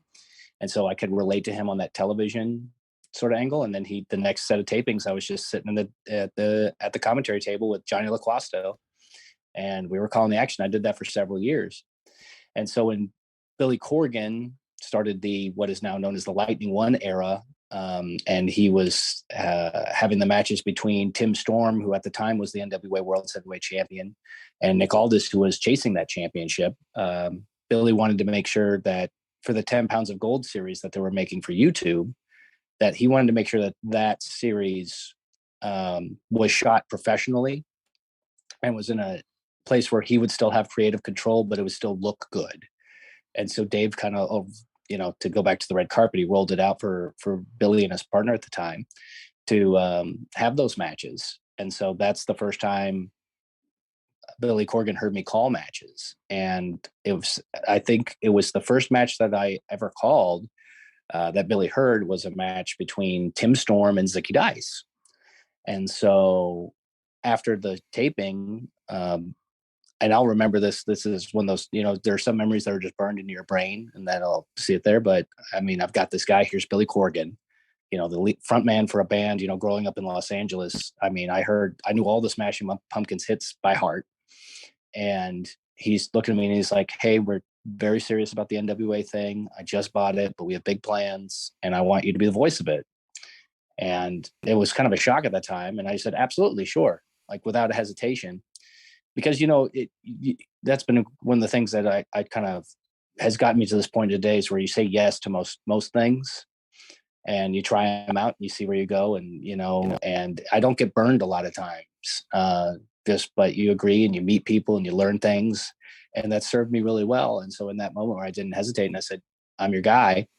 So I was pretty much like the second employee or perhaps third employee, depending on, I don't know who signed on what contract, what day, on what not, but between Tim Storm and Nick Aldis. But I was in the very first person, one of the very first people to work for the company. And I had no idea where it was going to be. I mean, Billy, he said he had grand ideals to get to basically where we are now, for sure. And I think he wanted us to be further along at this point, but the pandemic, kicked us in the groin, just like it did everybody else who made content. And so now we're just we're really getting things going. But I mean, that was my start. Is it just I happened to have I had a really good time calling a match with Tim Storm, and they liked the sound of my voice, and then they're like, we want you to be a part of this. And now I am, and I'm here, and I'm in the office, and I'm full-time doing pro wrestling, which is weird, because there was about 11 years of my life where wrestling was part-time, but being in broadcast news was full-time. Right. And so transitioning to that, working from home and learning how to navigate different structures and just kind of change my brain to the way things going, because, you know, with news, I mean, you're just going and going and going, and it's a hungry beast, and you're turning multiple stories a day, and you're going from one scene to another scene, and you're interviewing the mayor, and then you're at a crime scene, and then you're doing this and you're doing that. Now it's really more focused on sort of building this brand into what, you know, Billy Corgan sees it, not just in the short term, but in the long term, where we could see the NWA as 3 years from now, 5 years from now, 10 years from now, and how it can grow and how it can develop and how it can become more profitable. And because that's at the end of the day, I mean, I'm so happy what we're seeing just in our numbers for our next pay-per-view, Always Ready in Knoxville on June 11th. And then the tapings that are going to happen after that, our ticket sales are really good. And we haven't even announced any matches yet. So it shows that there's people that are really dedicated to this brand, that they love this brand. They know what we're going to offer, what, no matter who's on the card, it's going to be some top tier wrestling, the way wrestling's supposed to be. And so I'm looking forward to that. And I'm looking forward to just kind of keep going along and being a part of this company. Right on. Joe Keith Gibson here. Hey, quick question for you. The WOAI, where you worked at, are you still doing anything for them? Are you able to integrate NWA into the news at all and kind of keep you guys fresh in people's minds in the San Antonio area? No, I don't do anything more for them. I did enough for them for the 4 years I was there. But I'll tell you, if there's a local angle and I could pitch it, I know the people I could talk to and I can get that story, especially for sports. You know, if let's say theoretically we wanted to come and do a loop and do a set of tapings in San Antonio, I could definitely not only use WAI to get some coverage on it and stuff. And as you know, what was also great about working at WAI and is it is a Sinclair station. So it's a station that up until recently owned Ring of Honor. And so there was wrestling programming on the TV, on our TV. And we were using a lot of Ring of Honor talent in the NWA because, you know, Billy had some really great relationships with Joe Koff and all the folks there at Ring of Honor. So I think that made it more palatable for me to be like, hey, I do this thing, but don't worry. Like, it's not just me doing this for me. It also helps Sinclair. You know, and they bought that, to be honest with you. Because, you know, people who work in news don't typically also follow wrestling, and they certainly don't follow the ins and outs and read dirt sheets or anything like that. Right. So they're just like, oh, okay, as long as you know, if you're leaving for a few days, take vacation days and then come back to work and you can do your thing. And they let me do my thing. And it's, you know, that whole time that I'm working at WAI, those were some of our biggest shows that we had. For the NWA, you know, with 73 and all the way back to the 70th anniversary show and things like that. So it's been quite an experience. After the NWA and TNA kind of split, I think it was 2007, I didn't have a whole lot of exposure to the company just because we live in Central Illinois and there wasn't a whole lot like to get to the cable and like, especially in Hollywood. So then fast forward to All In when Aldis defends against Cody in what I thought was a great match. And then Cody wins the NWA title, drops it back to Nick at 70, I think it was. And then all of a sudden I hear Aldis on Busted Open talking about NWA Power like the day of its first episode. And I went and I looked at it and it just grabbed me because I love studio wrestling. You know, that's the old school fan in me. Just it doesn't have to be a big arena, but as long as the energy is there, I'm always just down for it. So, if how was that an adjustment? Like you said, you grew up watching the Attitude Era and all that. So going to a studio wrestling like environment where the fans are on one side of the arena, is that an adjustment for you? Like just from a point of view? No, I don't think it was, and I think what really set me up for success with that, it was the time that I spent with Championship Wrestling and Hollywood, and you know, Dave Marquez branched out and started doing Championship Wrestling from Arizona, so I was part of that launch as well. And the way that he structured his shows was very, very similar to studio wrestling. We weren't doing them in a studio per se because, you know, in Los Angeles, the cost of a studio, it's at such a high premium, just to get in the door. So we were doing it out of a theater. But the premise was still there. I mean, you set the hard cam up on the stage, you put the ring where the floor is, where floor seats are, and you put people in the theater seats. Right. And it looks like, and if you watch, championship wrestling today, it looks very similar to a studio show. So that sort of helped me because it's still that same parameter, and I kind of got to learn how to work in that environment from kind of Jump Street from a commentary perspective. And a studio show with a smaller audience that's very intimate, it shares a lot of qualities with an independent wrestling show that's not, for broadcast at all. And so if you're, coming up in this business and you're working these small independent shows at your Knights of Columbus or your Moose Lodges or your bars or the Strawberry Festival, you're kind of in that same environment. It's grittier and it's, cheaper, and you're making $20 and getting a handshake. But, it's you're still getting that interaction with the crowd that's very tight and intimate. And I think that that's what people really like about our stuff with the National Wrestling Alliance, especially when it comes to Power and NWA USA, is the intimacy that they have. We have this, very small core audience there, but they are so passionate about being at that show and interacting with the wrestlers. And I think that that's something you don't get. I've been to, WWE tapings and AEW tapings and the big arenas, and it's cool. Don't get me wrong. It's a whole different animal, and it's its own different spectacle, and looks great on television.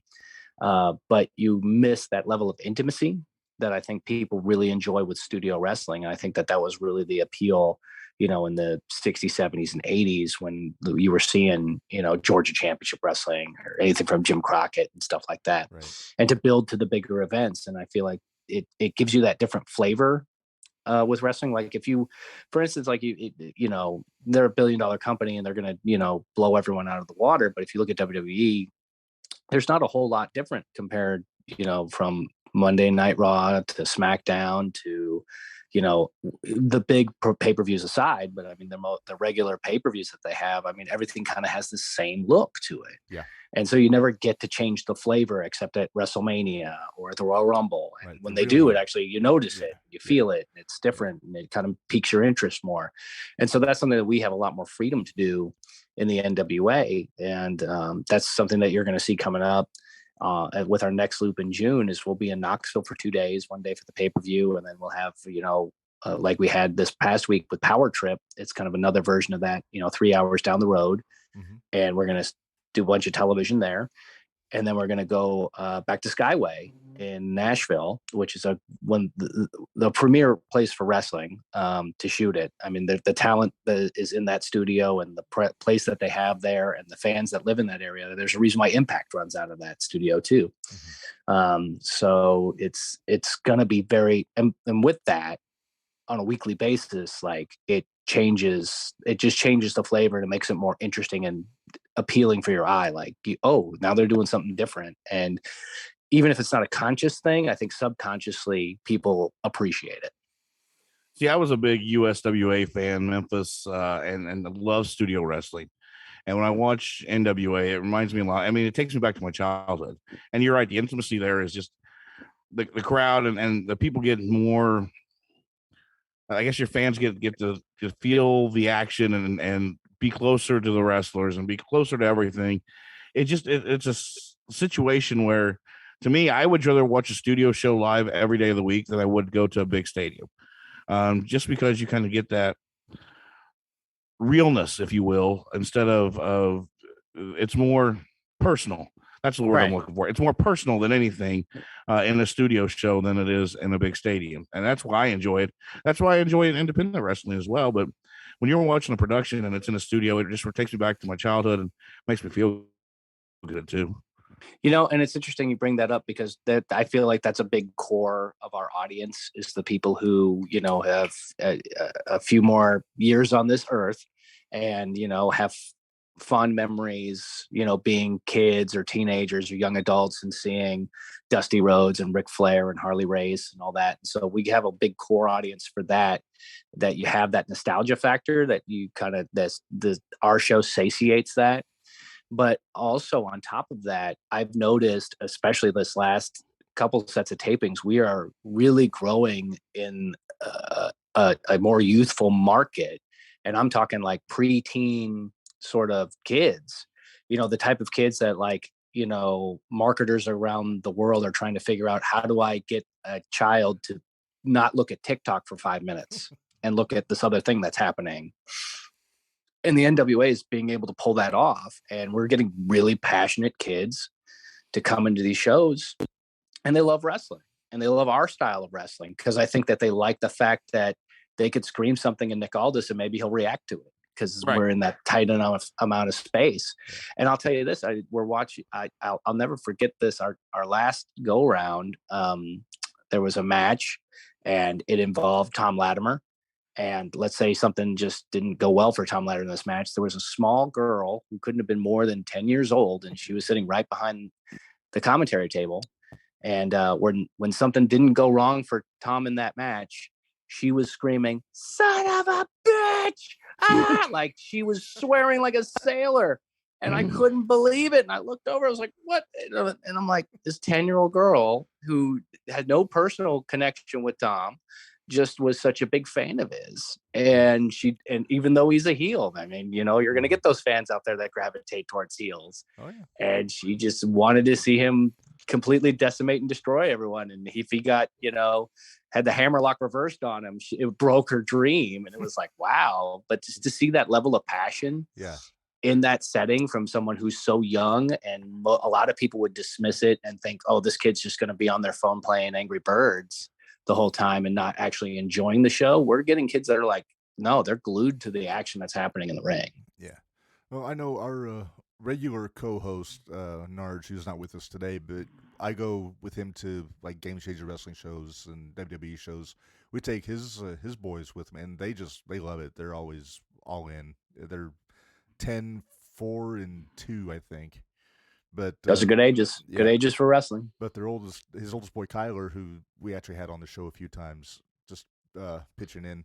He's big into the especially the indie stuff and the AEW and all that. And it's just there's more kids out there getting into it. But with WWE, it seems like they're actively trying to market to the kids. I don't know how successful it's been, but with you guys, I think being in that tight of a space, I think goes a long way, because the kids want to feel like they're part of the show, and they want to feel like they're being heard. And I think you guys are doing a hell of a job with that. But the other question I had is about Billy Corgan. And I mean, everybody knows Billy from Smashing Pumpkins. My brother was a big fan. Me too, obviously. But as far as like working, how has he been as a promoter, as a boss within the NWA? It seems like he's taken to it really well. I don't know when he sleeps, and I'll never be able to figure it out. You would think working for a rock star, like, oh, I'll start exchanging text messages and emails with him about 2:00 in the afternoon. No, that is not the case. This man is up before dawn, and he's doing sound checks, and he's working the show until 11:00 at night. And we're constantly talking about wrestling and the product and the NWA and the brand, and even just talking about, just some random AWA match he saw or something like that on YouTube that he was looking at. And so it's amazing to me that he has the capacity for it on a day-to-day basis. But actually, the thing that is most impressive with me is his intelligence when it comes to professional wrestling. The guy, I mean, he really lives it and breathes it, and is super. He's got this weird genius level, which, like, it's hard for me to understand how much could fit into one brain, because he knows so much about wrestling and the way that he wants to see it and the history that it's had. and at the same time he can play beautiful music on a guitar and sing, and he's written over 730 songs and stuff like that he knows the words to all of them, right? Doesn't need a teleprompter. And it's like, wow, the capacity for his brain is fascinating to me. And so it's really interesting to work with him and know that he's at this level that's so high, and he's thinking ahead so much further, and I'm trying to catch up to him. So, this is, essentially, if you look at the NWA and you take a look at just the definition of a small business, I mean, it really is a small business, just the level of employees that we have and what we're doing. And if you look at the grand scheme of things in the United States, we're a small business. And so he's not only this mega million rock star, but he's running this small business, and he's running it very successfully, where we're making a product that people want. And, we're one of the highest rated things that's on Fight TV. And that says a lot, because they run so much crazy programming, and MMA, which is so dominant right now. And people love watching, there's a lot of, I know there's people in my family that really don't care too much about wrestling, but if you put on any sort of version of UFC on a TV, they'll watch it. Mm-hmm. So there's a very crowded market space for combat sports. And so, but we have found our own lane and on that platform, and it's driving traffic for them, and they are super happy to have us there, and we're happy to be there. Especially, we've had great relationships with them for years, and it's a pretty decent streaming platform, and people get a high quality picture and high quality sound, and you can watch it on your 85-inch TV, and it looks just as good as if you're watching it on your iPhone. And I think that that's really key. And this is where we're not only making people happy and we're making fans happy, we're setting seeds for much bigger strides in what I hope to be in the near future. And we're making money, baby. That's what it has to come down to. So I don't care how good your wrestling program is. If it's not turning a profit, it ain't going to work. That's right. So one thing I love about Billy, it seems like he's really got a lot of respect for the tradition, especially in the NWA, which I was really thrilled when he ran a show in the old Chase building in St. Louis, which, I mean, everybody who's an NWA fan remembers wrestling at the Chase, obviously. Mm-hmm. But to bring that back for those 2 nights, it was awesome. And both shows were fantastic. But since you're a long-time fan, what was going through your mind going into the Chase for the first time, seeing that building with all that history to it? Well, not only the history that you have with it, but just the opulence of that building. I mean, the folks that might not know St. Louis have maybe never been to the Chase as it is today. I mean, it is a very high level tier of a hotel. I don't know if it's 4-star, 5-star, doesn't matter. Maybe Dave Meltzer give it 7 stars, but it's super, like, me growing up as a poor kid from Los Angeles, like, I felt out of place there. Like, it was so nice. And for us to be welcomed in there and to do wrestling, it was really cool. I think the thing that really solidified it was when Ric Flair came out in front of everybody. And, I was backstage when he was standing there next to Billy Corgan and Pat Kenny, our talent director, and Rick turned to them and said, "So what do you want me to say?" And they said, "Whatever you want." "How much time do I have?" "However long you want." And he goes, "Really?" "Yeah, that's what we do here. We give the talent the time that they need to tell the stories that they need to tell." And he went out there and everyone was on their feet the whole time he was talking. And you could just feel that emotion coming from him, to where, if he was working somewhere else, they probably would have said, "You've got 3 minutes," or they would have said, "Here's your script," right? Or we would have said, "Here's what we want you to plug." And we didn't do that. No. And we gave him the respect and the time that he deserved, especially in that space. And I think that was a real emotional moment for Rick and for a lot of the fans in there, some of which had seen wrestling at the Chase, either in person or on television. And I think that that's what really made that moment special on a weekend where we had nothing but special moments between the, Empower pay-per-view and the 73rd anniversary and all the big matches, and, Trevor Murdoch, beating the odds and becoming the NWA World Heavyweight Champion. We did a lot, and it was very, very special. And I think people look back at it, and that is something like, we've done a lot of different shows. We did a lot of crazy stuff during the pandemic to try to continue to make content. But us coming back and doing Empower and 73, that's the thing that people want to talk about the most, because it was really incredible television. And I'll tell you this, the hotel liked it too. So they were very, very happy. They loved us being there. The hotel, it's one of those things. This is America. The hotel made money, so they liked it. Right. So it would not surprise me if you saw us returning there sometime in the near future. Nice. So we have a couple listeners, Joe, that have questions for you. So we're going to get to those real quick. Dwayne, who's, I guess we call him our super fan because he's always on as soon as we go on. He's asking, do you check out WWE or the other major promotions? And I'm trying to read what it says there to see what they have, he says. So, like, do you watch the other products? Yeah, I do. Not religiously. I've got like a few, I've got a DVR that's full of episodes of Raw and SmackDown. And, it's one of those things of sometimes I'll hear about it on Twitter and go back and take a look at it, sort of deal. But, I've been doing professional wrestling for close to a dozen years now. And so you build a lot of relationships with people. And those people end up, becoming stars in those places. And I want to support them, and I want to see what at least they're doing, So I might not watch every episode of Rampage or any of the other AEW programs, but I'm friends with Thunder Rosa, so if she's going to have a match, I'll probably watch that. And LA Knight, as he's known at NXT, I know him as Sean Ricker from the time that he was wrestling at Championship Wrestling from Hollywood. And so if I see a promo or I see something that he's doing something on NXT, I'll probably, watch that and zip through it.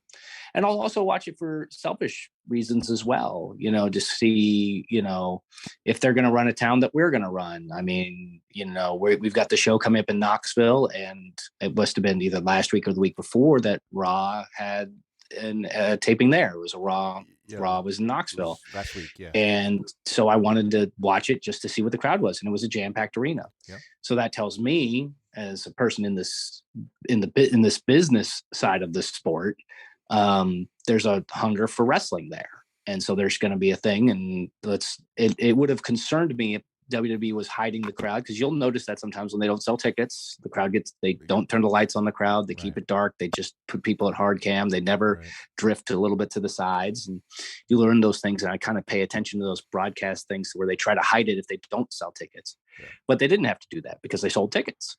And so now I know that we have that same opportunity. That lane's open, and we can take it. And we can bring in maybe some other people who wouldn't want to go to a taping of Raw, but do want to see some wrestling, as it should be. And so that's really gave me a lot more hope that we would be able to hit the ground running and sell tickets. And at this point, as I'm talking to you now, we are way ahead on our projected where we were going to sell tickets. I mean, we really don't have any matches that are announced formally yet. And we're already selling really well. So I'm humbled by that people have that much drive and love for the NWA, us as a brand, and they know what's going to come that way. And so, but to answer your question, I'll watch that. And, I watched WrestleMania, I don't know how you can't love wrestling and not tune into WrestleMania. Did I pay attention to every single match? No. Did I, maybe run to the store to grab a case of beer and then come back during a segment or two? Yeah, probably. So, but I still like to keep tabs on the people that I love and the people that I came up with that are, really made their names, and they're working in a lot of those other places. And so I like to just kind of watch my friends do what they do. Right on. Yo, not to get off subject here real quick, but you saying, I know there's a lot of behind the scenes stuff, and you said you worked in the office. So when you do that and pick up on things like you just said, hard cam and switching left and right, is that things you've kind of learned from being in the office every day and working with the NWA? Well, no, I have to think that it actually goes back down to me initially starting at Hollywood. and at Championship Wrestling from Arizona. I think that's where I really started to learn the broadcast side of things, and also being a broadcast journalist as well. There's a lot of, if you think about it, as different as your newscast is compared to a wrestling show, if you look at bare bones definitions of it, that's similar programming. It's on your television. It lasts an hour or half hour, and it's meant to entertain you and keep your interest and make sure that you see a teaser before the commercial break so that it'll take you through the commercial break. And so you'll want to stay. And that's how they'll earn ratings, which then equals advertising money. And so there's a lot of things that, one hand sort of washes the other in the experience that you have. And so thankfully I've had these wonderful experiences in television, whether it's been with news or with wrestling. And you learn a lot. You learn a lot of tricks with it and all the terminology and all that sort of stuff with it.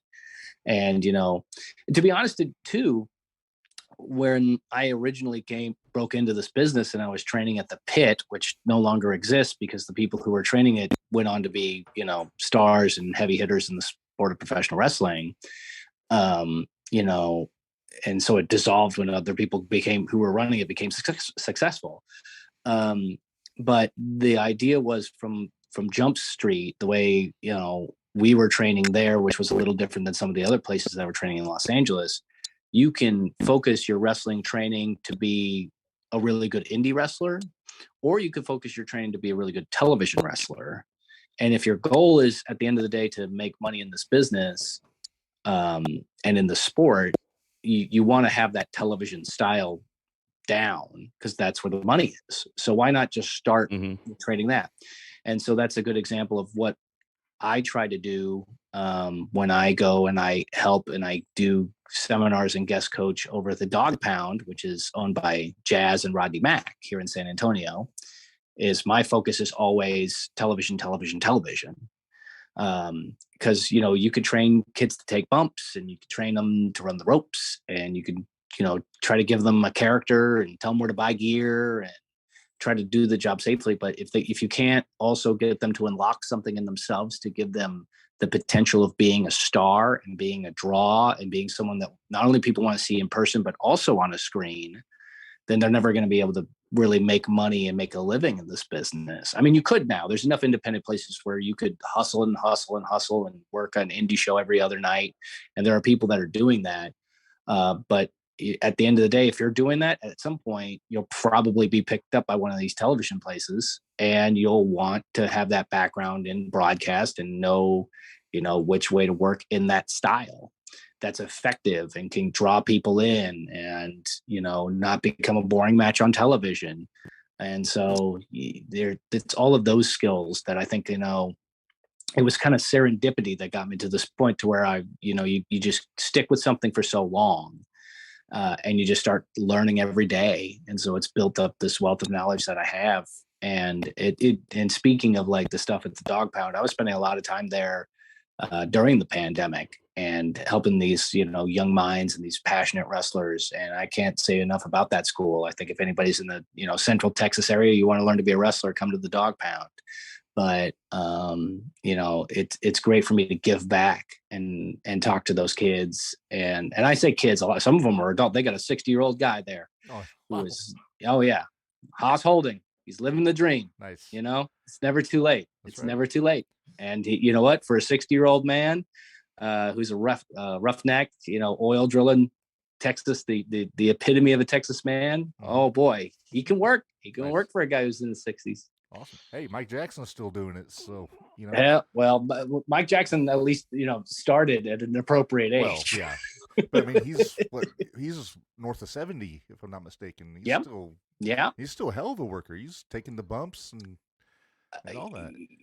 He told me that he was the one who invented walking on the top rope, which we refer to as old school because that's what the Undertaker did. He says he invented it. I'll believe him. What am I going to do? Disagree with them? Yeah. So, but like to have and that's the other thing that's really great about what we do in the National Wrestling Alliance is we attract people who have such a history in the NWA who, if you walk down the street, you go into a Walmart and you just walk up to someone and you say, do you know who Ric Flair is? The answer is probably going to be yes. Mm-hmm. Do you know who Dusty Rhodes is? The answer might be yes. You Harley Race? Well, maybe. Now you're getting into like sort of deep water. Right. But they're probably not going to know who George South is. Right. But George South is an incredible wrestler. And because we're the NWA, he wanted to be a part of this. He wanted to come in. And so we get guys like George South or C.W. Anderson or Mike Jackson or, the list, Ricky Morton, and now with Kerry Morton, we get all of these great people that are really the foundation that they weren't the ones that were selling all the tickets. They weren't the Heavenly Bodies or the Freebirds or, they weren't the ones that were probably the top of the marquee, but they had great matches, and people who know wrestling and know wrestling history know of them, have watched them, and to have them be there and to be in that locker room too. We've got so many young athletes, particularly, guys that train with Tried and True out of Clarksville, Tennessee, for them to have an opportunity to sit down and just pick George South's brain, or Ricky Morton's brain. I mean, what an incredible opportunity it is for them. And I hope they're taking advantage of it, to be quite honest with you. Absolutely. Because they should be trying to please teach me the ways. Oh yeah. And if you can get that, if you can get, one piece of advice from Ricky Morton and one piece of advice from Robert Gibson, and the list goes on and on, you could probably build a lot off of that. And so I think that that's really what's helping us set the foundation for our future. Everyone's getting older, so we got to look for where's our next big stars, where are the stars of tomorrow, and how can we cultivate them?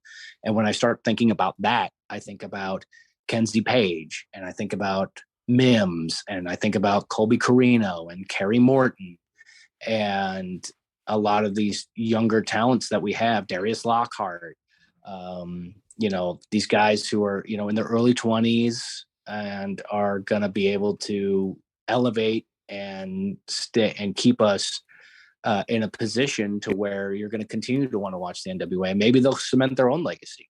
Maybe 40 years from now, if you were walked into a Walmart and you ask somebody, do you know who Mims is? They won't think it's the rapper from 10 years ago. They'll think it's Big Strong Mims from the NWA. Right. And so that's what I'm kind of hoping for, and what we're cultivating, and what we're trying to grow and be. So, Joe, we got a couple more fan questions for you real quick. Minders, who's our war correspondent with our independent promotions around here, she's asking, what has been your favorite match to call? Ooh, that's, what? I get that question all the time, and I really should do some soul searching and thinking about that, because there's so many good ones and there's so many monumental moments that I was been able to be a part of. I love tag team wrestling. So just thinking recently, La Rebellion versus the Briscoes was an incredible treat. That was a hell of a match. The Rock and Roll Express winning the titles for the 9th time in the GPB studios in the NWA arena. That's definitely on the list. Yeah. Trevor Murdoch in St. Louis, just that moment. And he's, it's such a beautiful moment for him and for his family. And I love Trevor to death, and just to be that, I try to think of it this way, is there's a lot of guys out there that have a highlight reel that runs in their mind of the matches that they had and the moments that they had. And I'd like to think that I'm a small part of these incredibly big moments for these people, even if it's just sort of the background noise, because obviously they lived it. They didn't need to hear my commentary. They were the ones that are in the ring. And I just imagine that they watch it back the next day, the next week, the next year. And I'm just a small part of that. So I think if gun to my head, those are kind of my choices for those that are there. But I mean, the great thing that I can say is being in the NWA is it's hard to make that decision, because we have so many champions and we have so many incredible matches with those champions. And when the titles change, it means something, and it's really special. And so it's hard to pick it. Also on the fun side, I'm not afraid to say that I do like a little bit of a gaga in my wrestling. And, when we're having these matches with the Sinister Minister's Miserably Faithful, and they've added this gimp, Gags the Gimp. I just saw him. Call it matches with Gags the Gimp, and is just absolutely entertaining for me. All right, so we got one more from our listener Joe. Keep them coming. Our listener Joe the Hammer. He wants to know, who do you think is the nicest wrestler in real life? Like, just personality, good person all around that you've worked with or met. That's the other thing too, is our locker room attracts really great people. You talk about, there's a lot of folks out there that work some other places, and that some of them have prima donnas and people who are full of themselves, or they isolate themselves in the locker room and they don't, hang out. We have a very communal space with our locker room. And I think that attracts really great people. Ricky Morton's at the top of that list. So is Trevor Murdoch. So is Aaron Stevens. And so is the late question mark, that he was fantastic in that locker room, and such a great guy. And so it's hard to pick it, but if I am going to pick it, once again, I'll put Ricky Morton at the top of that list, because if there's anybody who can be like, well, I'm a star and I'm just going to put my boots up and I'll go out when I need to go out, and I don't need to practice nothing. I don't need to do nothing. I'm going to call it in the ring. So I don't need to talk to anybody. It could be Ricky Morton, but no, he's the nicest human being I've ever met in my life. So I think I'd give the trophy to him, but it's a tight race with a lot of the guys that are in our locker room that are just good dudes and good women too. I mean, the Hex, Marty Bell and Allison Kay, they're just fun to hang out with. Like, they're just so funny and fun to be with. And also my broadcast team. I can't say anything negative about them. Velvet Sky, Tim Storm, Medusa, even Austin Idol is as loud and boisterous as he can be, and as annoying as he is for a lot of people, particularly Velvet. We got this great team, and the reason you have a great team calling the action is because you have chemistry with people that know what they're talking about.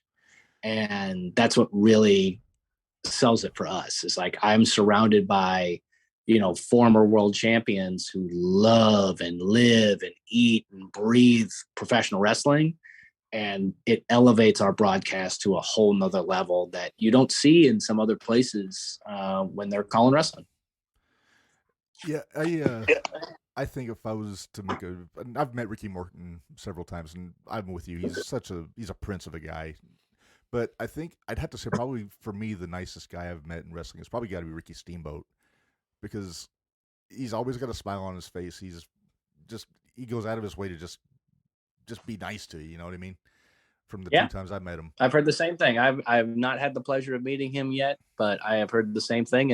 And you never know when that might be another opportunity for us to meet with him. From what I hear, rumors on the grapevine is he lives somewhere in that Knoxville area where we're going. So you never know. You never know who's going to want to show up to one of our shows. So I can tell you, I would love to have an opportunity to meet him. Yeah. And as a quick aside, you talk about the late great question mark. I love the fact you guys have the Mongrovian flag up in the studio with all the other national flags, like the old studio setup. Well, we don't want to offend the great people of Monrovia. I mean, they're such a cornerstone of international trade. Of course not. The wealth of spiritual and training that they've given to the world. I mean, it's really fierce warriors it's important in Monrovia. What was that? They have fierce warriors in Monrovia. With the karate. They certainly do. That's how they make them over there in Monrovia. You don't want to. It's almost like Samoans. That's right. It seems like every other Samoan must be in the sport of pro wrestling, right? So. Right. Hey, Joe, I got a quick question for you. And you put a lot of work in. You came really far in your career so far. What aspirations do you have to maybe one day get to the big show? I'm not talking like. Do you have any aspirations to move forward with WWE or AEW if that call would come? And 2, how often do you go back and listen to matches that you call to maybe critique yourself and see what could have been better or what you could have changed?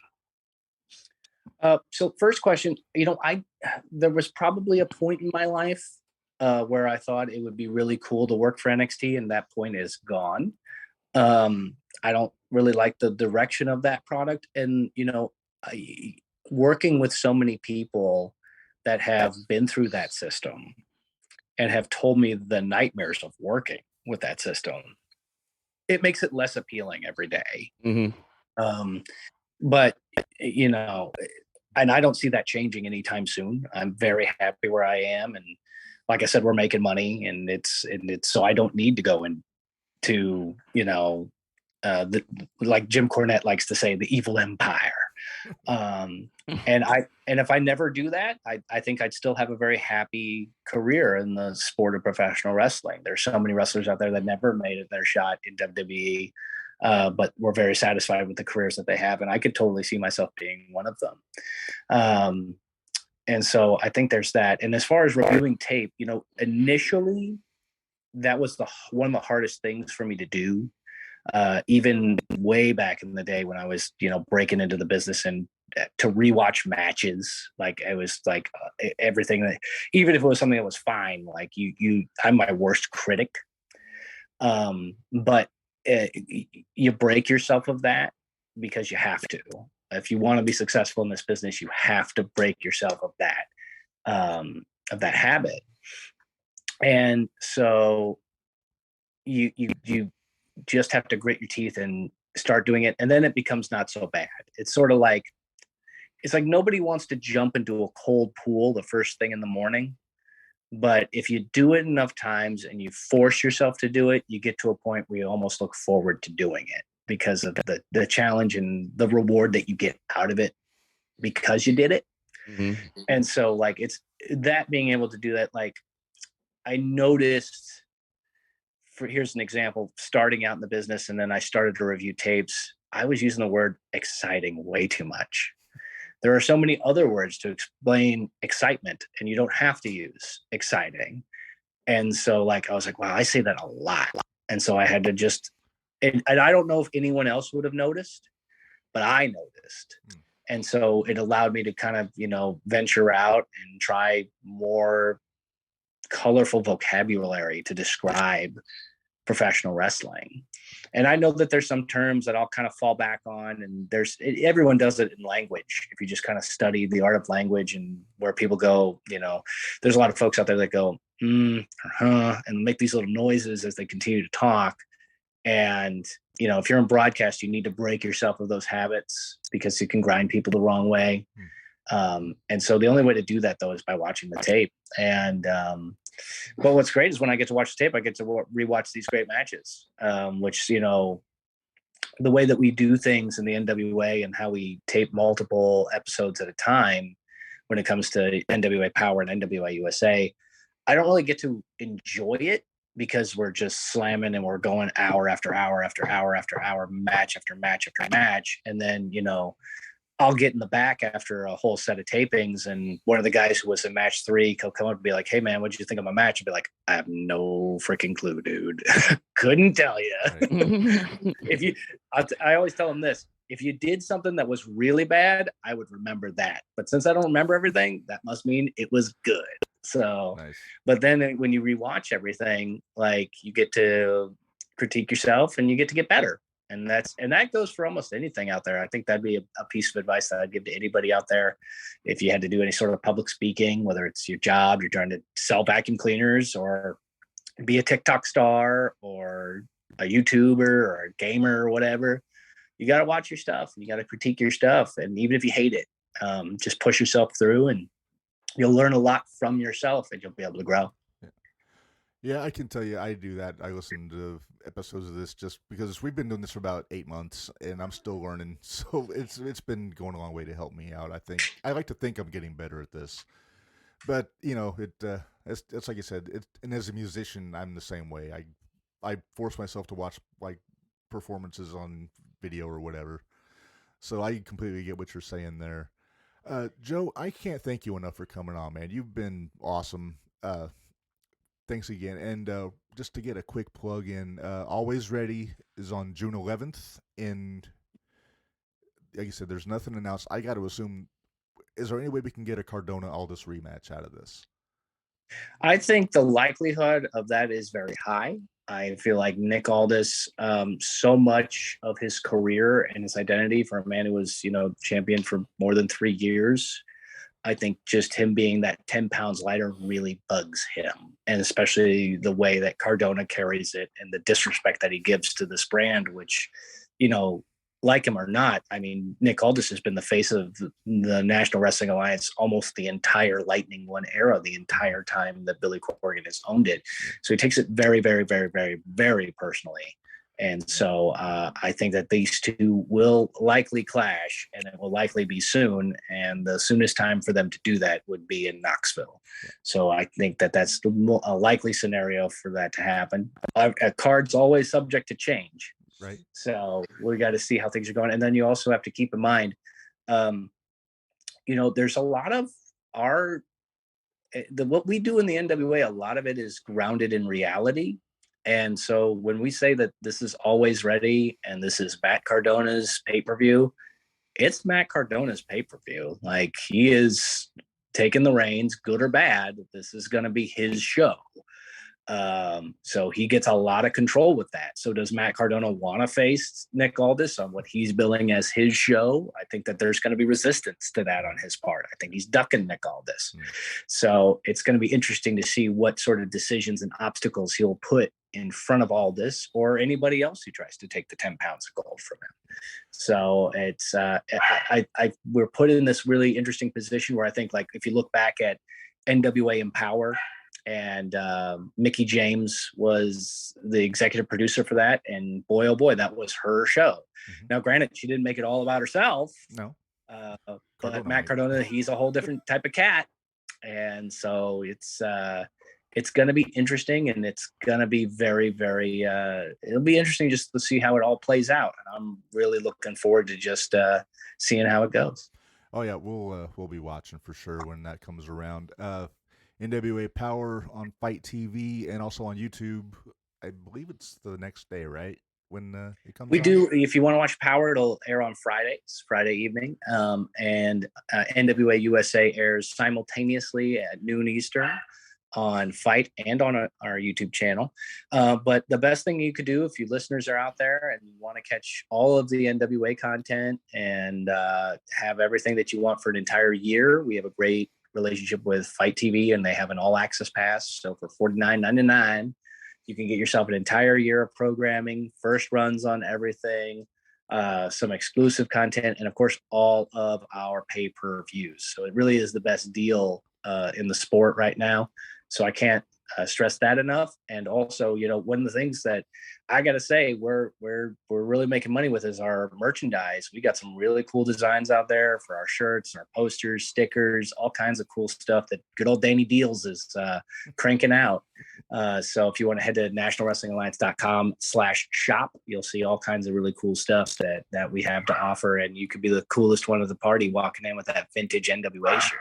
Cool, and we'll definitely put a link up to that on our Facebook page also to get the word out. Joe, thanks again, man.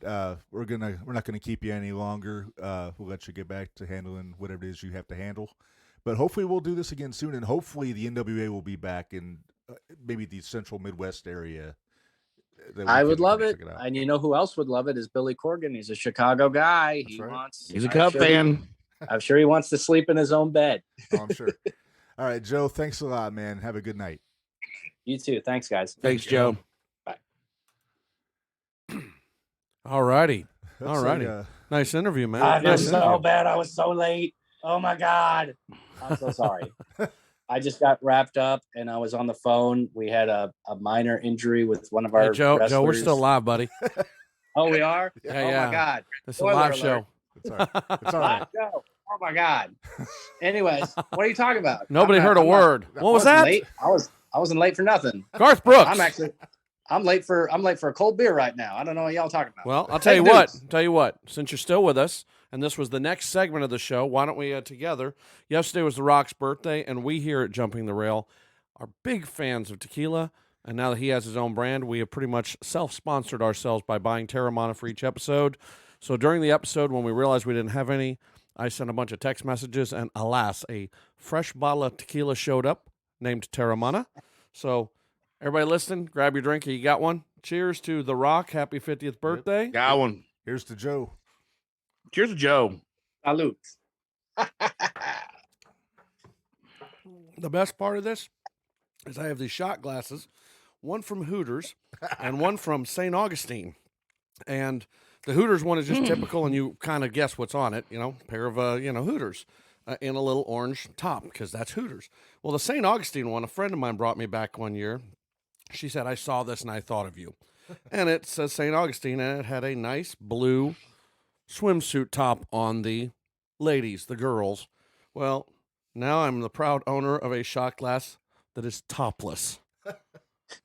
So, Beautiful. way to have Dude, a this is the birthday party. conversations I wish we were having before. Come on, what was the topless talk? Come on now.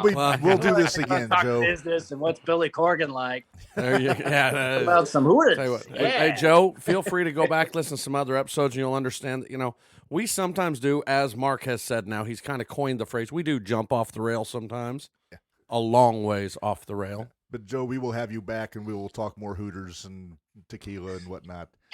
Sign me up. All right. Love you guys. Thanks a lot, man. Take care. You too. Bye. Thanks, Joe.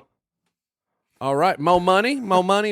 How about you plug what you've got going on in the next few before we wrap tonight? Hang on. Before you Oh, do, wait a minute. Before you do, Keith, I will be happy to. we cannot have a show on a Tuesday, Marco, without our Top 10 Tuesday. Oh, that's right. I forgot. I'm sorry. Top 10. Holy in shit, I am so bad. I'm going to drink another tequila to punish myself. Shame. Shame on me. So, in honor of our guest and the National Wrestling Alliance, Keith, and I think you can probably chip in on this one, I have top 10 NWA World Heavyweight Champions. Love NWA. They were a great band. I do enjoy NWA. I was waiting for somebody to throw that out. Yeah.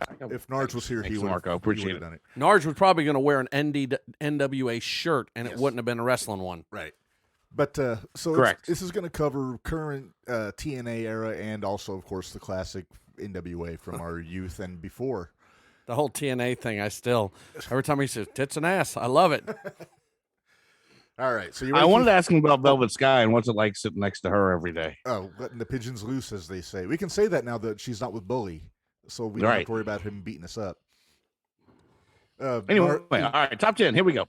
All right. So number 10, the aforementioned Ricky the Dragon Steamboat, world champion in 1989, had probably the greatest trilogy of matches ever with Ric Flair that year. And also my personal favorite match of all time was the 2 out of 3 falls from the Superdome, the Clash of the Champions, with Flair, where he retained the title. Yeah, I love that. I think that those were some of my fondest memories of Steamboat, actually, were that him and Flair rivalry. And they didn't have a bad match. They probably wrestled. I remember hearing watching a documentary. They probably wrestled 130 times that year, over that year, 2 year span, whatever it was. So I mean, they knew each other well, but they didn't put on a bad show anytime. All right. Yeah. So, sorry, I had my producer in my ear, breathing tequila breath into my tongue, no tongue, not this. Oh. He hasn't had enough tequila to worry about that happening. All right. Number 10, that was number 10. I've only had one shot, folks. Number 9, multiple time world champion from the TNA era, Double J, Jeff Jarrett, the proud owner of the Springfield Lucky Horseshoes, by the way. Yeah, I think we're correct. I think we're collectively, you, me, and Narge, talking about trying to figure out if there's a day we can get out there, meet up with him, see a ball game. Because we're all huge baseball fans too. There are a few games with wrestlers that are going to be there, so we're going to look into that. We should put that on the yeah. calendar. Let me know when that is. I would love to drive over there. Maybe a JTR road trip and bring the fans along. We'll work out transport for everybody. Let's buy a short bus, spray paint it, put the JTR Express on there. I actually know somebody that has a short bus for sale, yeah? But the problem is the seats are gone because they were converting it to a camper. Oh. So then we'd have to go buy seats and put them back in. Oh, wait. But I wonder if we could just re-rig it in such a way that we could just put comfy chairs. Why couldn't make it or why couldn't you just build benches? Right, exactly. Your own chairs, benches, not fall over, just get up, Right. What are the seatbelt laws when you're in one of them things? Figure it out. I'm not sure. We'll figure it out. All right. Let's see. Number 8, not the current world champion, but the most recent champion on our list is the national treasure, Nick Aldis. As Joe said, held the belt for about 3 years. a dominant run. Really put the NWA back on the map in the last 3 years. Well, he reinvented himself too. Yeah. I wasn't a big fan of Magnus, but I was all in for the National Treasure when he came around and beat Tim Storm originally. But I have no qualms against that where he's at in that list so far. That's a guy that didn't make the list, but another damn good one is Tim Storm. Hey, listeners, we have a question in the chat for you. We'd like to know who your number one NWA champion is and see if you align with Mark or not. I know Dwayne has an opinion because he always does. About everything. All right, number 7. Wait a minute. Was the NWA pretty big in the 80s? It was. Okay, It's what became WCW. Dwayne is not outmatched then. No. He'll know. He'll have the thoughts. All right, number 7. Middle-aged and crazy. One of my all-time favorite guys, Terry Funk. Number 7. He got the funk. Yeah, but he was champion from 75 to 77, I think it was, for 2 solid years. And man, I love me some Terry Funk. Whether it's WWF with Jimmy Hart, ECW, even when he was in WCW toward the end of his run when he was the hardcore champion. But there's I remember him and Flair. That's one of my favorite matches from Clash of Champions. The I Quit match. Mm-hmm. And also, not for nothing, Jim Ross and Gordon Solie calling that match. Come on, how do you get any better than that? Yeah, Funk deserves a lot of credit for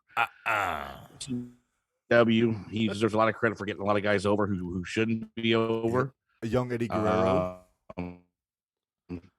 Right. He did a lot of things for a lot of people, and God, yeah, I mean, he's still alive, but he's not in the greatest of mental and physical shape anymore.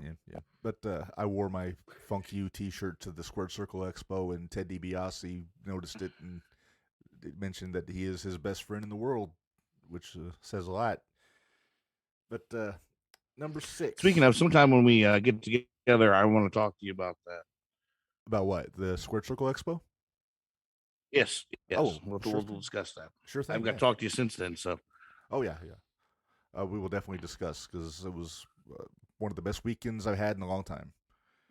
All right, number 6. We can't talk about Terry Funk without talking about Junior. That's Dory Funk Jr. And I think he had a 4 or 5 year run with the title, 69 to 73 or 74. And I wasn't alive. Well, no, neither was I. I'm just going off my wrestling Rain Man brain. So did you?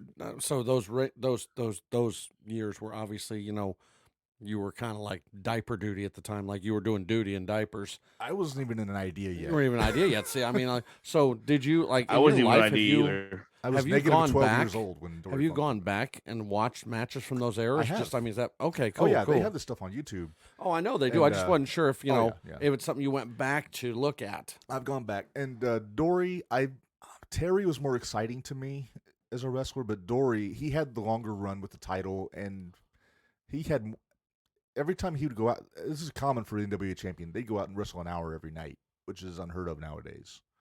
And wow. And Dory was like just a stamina machine. It was crazy. And great technical wrestler. Invented the European uppercut, for those that know what that is. I always pray I never take one. Just an uppercut forearm to the chest, even though Michael Cole says it's to the jaw. Was the elbow hit him in the chest before the hand hits him in the jaw? Forearm hits him in the chest. It's just a forearm. Oh, okay. But no, Dory Funk, truly one of the great ones. Also, great trainer in Florida. But we'll move on. Number 5. If we're going by favorites, he would probably be number 1, and that's the Bull of the Woods. American Dream, Dusty Road, and Public Daddy. Thought you were doing a bad Mike Tyson. I stay right now. I thought you were doing a bad Mike Tyson with that lisp. No. If I go in a lisp, it's Dusty. That's Dusty. It's Dusty Rhodes. Oh, that's right. You didn't do the squeaky part. If it was squeaky, then it was Tyson. If I do it like this, it'd be Mike Tyson. It wasn't this, was it? And I have pretty good confidence Mike doesn't listen to this, so I don't think I will be murdered. Like that fellow on the airplane. Hey, you know what? The guy on the airplane had every right to be a fan. He just went too far. Mm-hmm. Absolutely. But Mike should never have hit the motherfucker. No. That's further than too far. But if you love what you do, you never work a day in your life. That's right. He loved beating the shit out of people. All right, so I got Dusty. He's a 3-time champion. Beat Harley twice, which is impressive enough, and then had a win over Flair in the '80s for it. Second guy to hold the big gold belt. All you wrestling nerds know what that is. And yeah, Correct. I mean, there's not a whole lot of people better than Dusty. He's one of my top 3, probably top 3 or 4. I gotta agree with you there. I don't like agreeing with you this much tonight, man. See, when there's no Narge influence to tell you that I'm wrong, you can see my point. Well, no, we're talking about things that we're both old enough to remember and enjoy. Yep. Minders, thank you. 69-73 for Dory Jr. for his world title run, and she also said Dusty, so I'm sorry he wasn't quite that high on my list. All right, number 4. But Dwayne has an opinion. He does, but we'll get to it. We'll get to that because we haven't. He says if you will, and I think if we will, we might. Who knows? I think we should. We might. All right. So number 4, the guy before the big explosion on TV and everything, who was regarded as the greatest of all time, was Luthez. 6-time champion. Pretty much was the best wrestler in the world for many decades. St. Louis guy, and yeah, he was the guy in the NWA for about 30 years, I would say. Say 30, 35 years, somewhere around there. That's a pretty healthy fucking career in wrestling. Right. Yeah. I mean, how was he? So, when they're younger, they're probably much more active. Was he pretty active the whole time, or did he like slow down after 20 years and kind of go to be more of a bit player when they needed special things, like Stone Cold just did recently? Oh no, he was pretty regular for about 30 years. He'd go all over the world. Wow. Go to Japan, the UK. I mean, you think about 30 years in a career. If they start when they're about 18 to 20, means they're about 48 to 55 when they're done at that 30-year point. Yeah, I'm 53. Hell no. And he was having matches into his 70s, just he wasn't working full time. Wow. And I lost my list. Hang on, let me get it back up. But he's one of those. I don't know I haven't seen a lot of his work just because he was so far before my time and before TV and like the infancy of TV. But number 3, and this is a guy who doesn't get a lot to do these days. I think a 3-time world champion, Jack Briscoe, from Oklahoma. Related to the Briscoes? No relation. No to relation. The Briscoes. Okay. No. He was from Stillwater, Oklahoma. NCAA champion a couple times.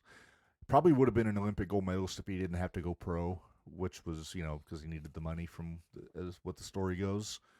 But beat Harley, beat Terry Funk, beat Dory Funk. I think were his title wins. Keith. Yes.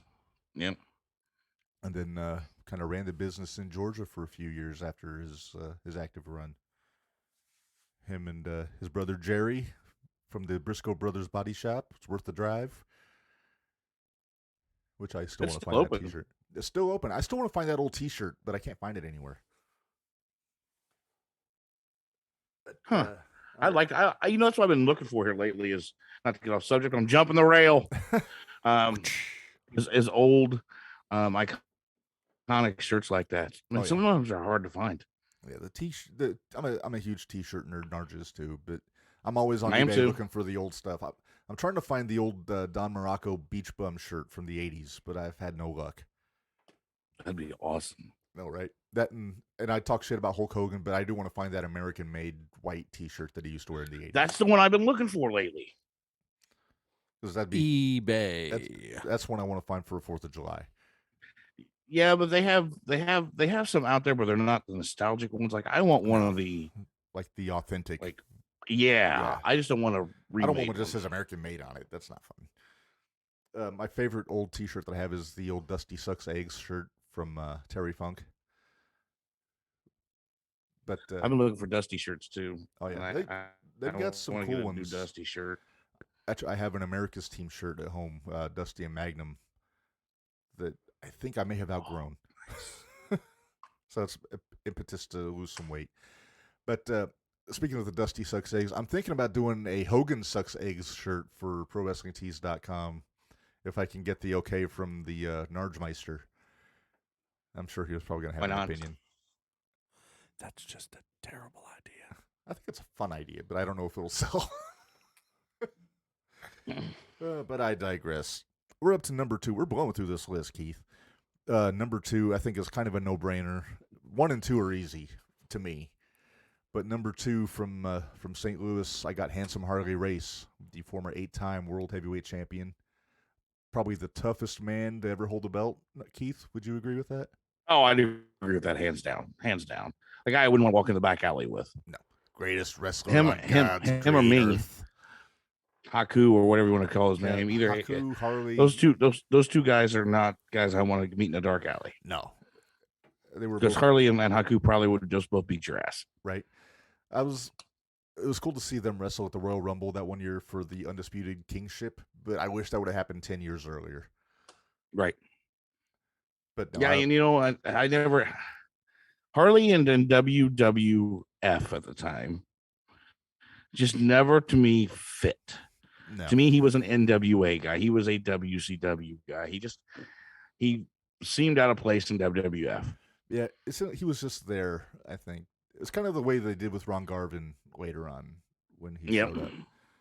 But that's neat. Ronnie didn't make my list, but he was the first NWA champion I really remember in '87 when I started watching the NWA. But he won the title from and lost the title to Keith, and this is why I'm so good at segues. Hammer, our number one. It's a no-brainer. Numero uno. I think 8 or 9-time world champion, NWA world champion. I'm not counting the WCW. The Nature Boy, Ric Flair, Dwayne. You got it right, buddy. Don't we have a woo somewhere? I did. I wooed. Thank you. Yeah, Keith wooed. He wooed. He's repping.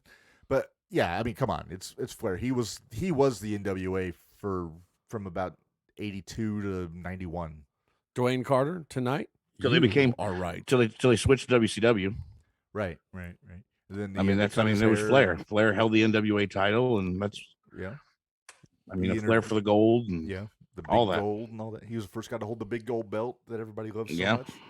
Which I have a copy. It's still the big gold belt is still my favorite belt next to the Winged Eagle. Yeah, that's that's my opinion. I think we've done a top 10 title belts list, but if we haven't, I'll review, and if we haven't, that's going to be coming soon. But I mean, there's no better time for championship belts than the 1980s, Keith. No, I agreed. Across the board. Agreed. Man. You know what? And the one title I miss, and ROH has it, and they're kind of implementing it now with Smojo. I miss the old WCW television title because they would defend it on Saturday Night's Main Event. We talked about that earlier. Arn Anderson held it for a while. You had different, the lower mid card guys. Let me ask you this, Keith. It needs to come back. No, it is back. It's in the NWA. That's the belt they use. I'm talking about either an AEW, which they kind of are with ROH. You think they need to have a TV title? Yeah, I do. Smojo has the ROH TV title, which I just think. Well, let me ask you this, because I think you're like me. The old silver TV title from the 80s is the best one. Yeah. Yeah. The red? Are you a red strap or a black strap? I'm a black strap. See, I like the red strap. I'm the red strap. With it made it stand out because it had that cool red strap. Pick a strap already. On. But, yeah. Hey. Wrong show. But no, the NWA for title belts, if I had the money, I would have a replica of all of them. The U.S. title, national title, tag titles, all that. I had the tag title. Like the blue strap, Tully and Arn title belt I have at home. Oh, yeah. Shout out to ISK Customs in Pakistan. The guy made me the belt a couple years ago. Did fantastic work. I suggest you check him out. Just give him a cheap plug. Maybe how long does that take to get delivered? I'm sorry? How long does that take to get delivered? It took a while. Couple rickshaw rides. That's hang on, don't get us canceled, Marco. But no, when I ordered it was during the pandemic, so that kind of put a monkey wrench into all the foreign shipping and everything. But when it got there, man, it was great. Next time I see you, if you let me know when we're gonna be together, Keith, and I'll bring it with me. Right. Not that way. Went the fuck off the rails, people. Like next time you come over to here to watch a pay-per-view with us, I'll bring the belt with me. I'll show it to you. Yeah, I will. I definitely want to see that. No, the reason I say that is because I ordered a custom jersey from China, I ordered it. I ordered it in March, and I'm still waiting on it. Narge is waiting for his latest, whatever his favorite football player's team is this week. I don't remember. He's waiting for some new shirts. But he's waiting for Baker Mayfield to pick a team so he can order. Well, everybody's doing that. But Dwayne, our super fan, does say we did do a top 10 title belts already. All right, thank you, Dwayne. Thank you. He's I think we'll call him our bibliographer. Is that what they called? Record keeper, statistician. Right, something like that. I don't know. All right. So, honorary title, by the way. You're not getting paid. All right. So we're gonna put a pin in this episode here. Keith, thank you very much for filling in ably for our buddy Narge.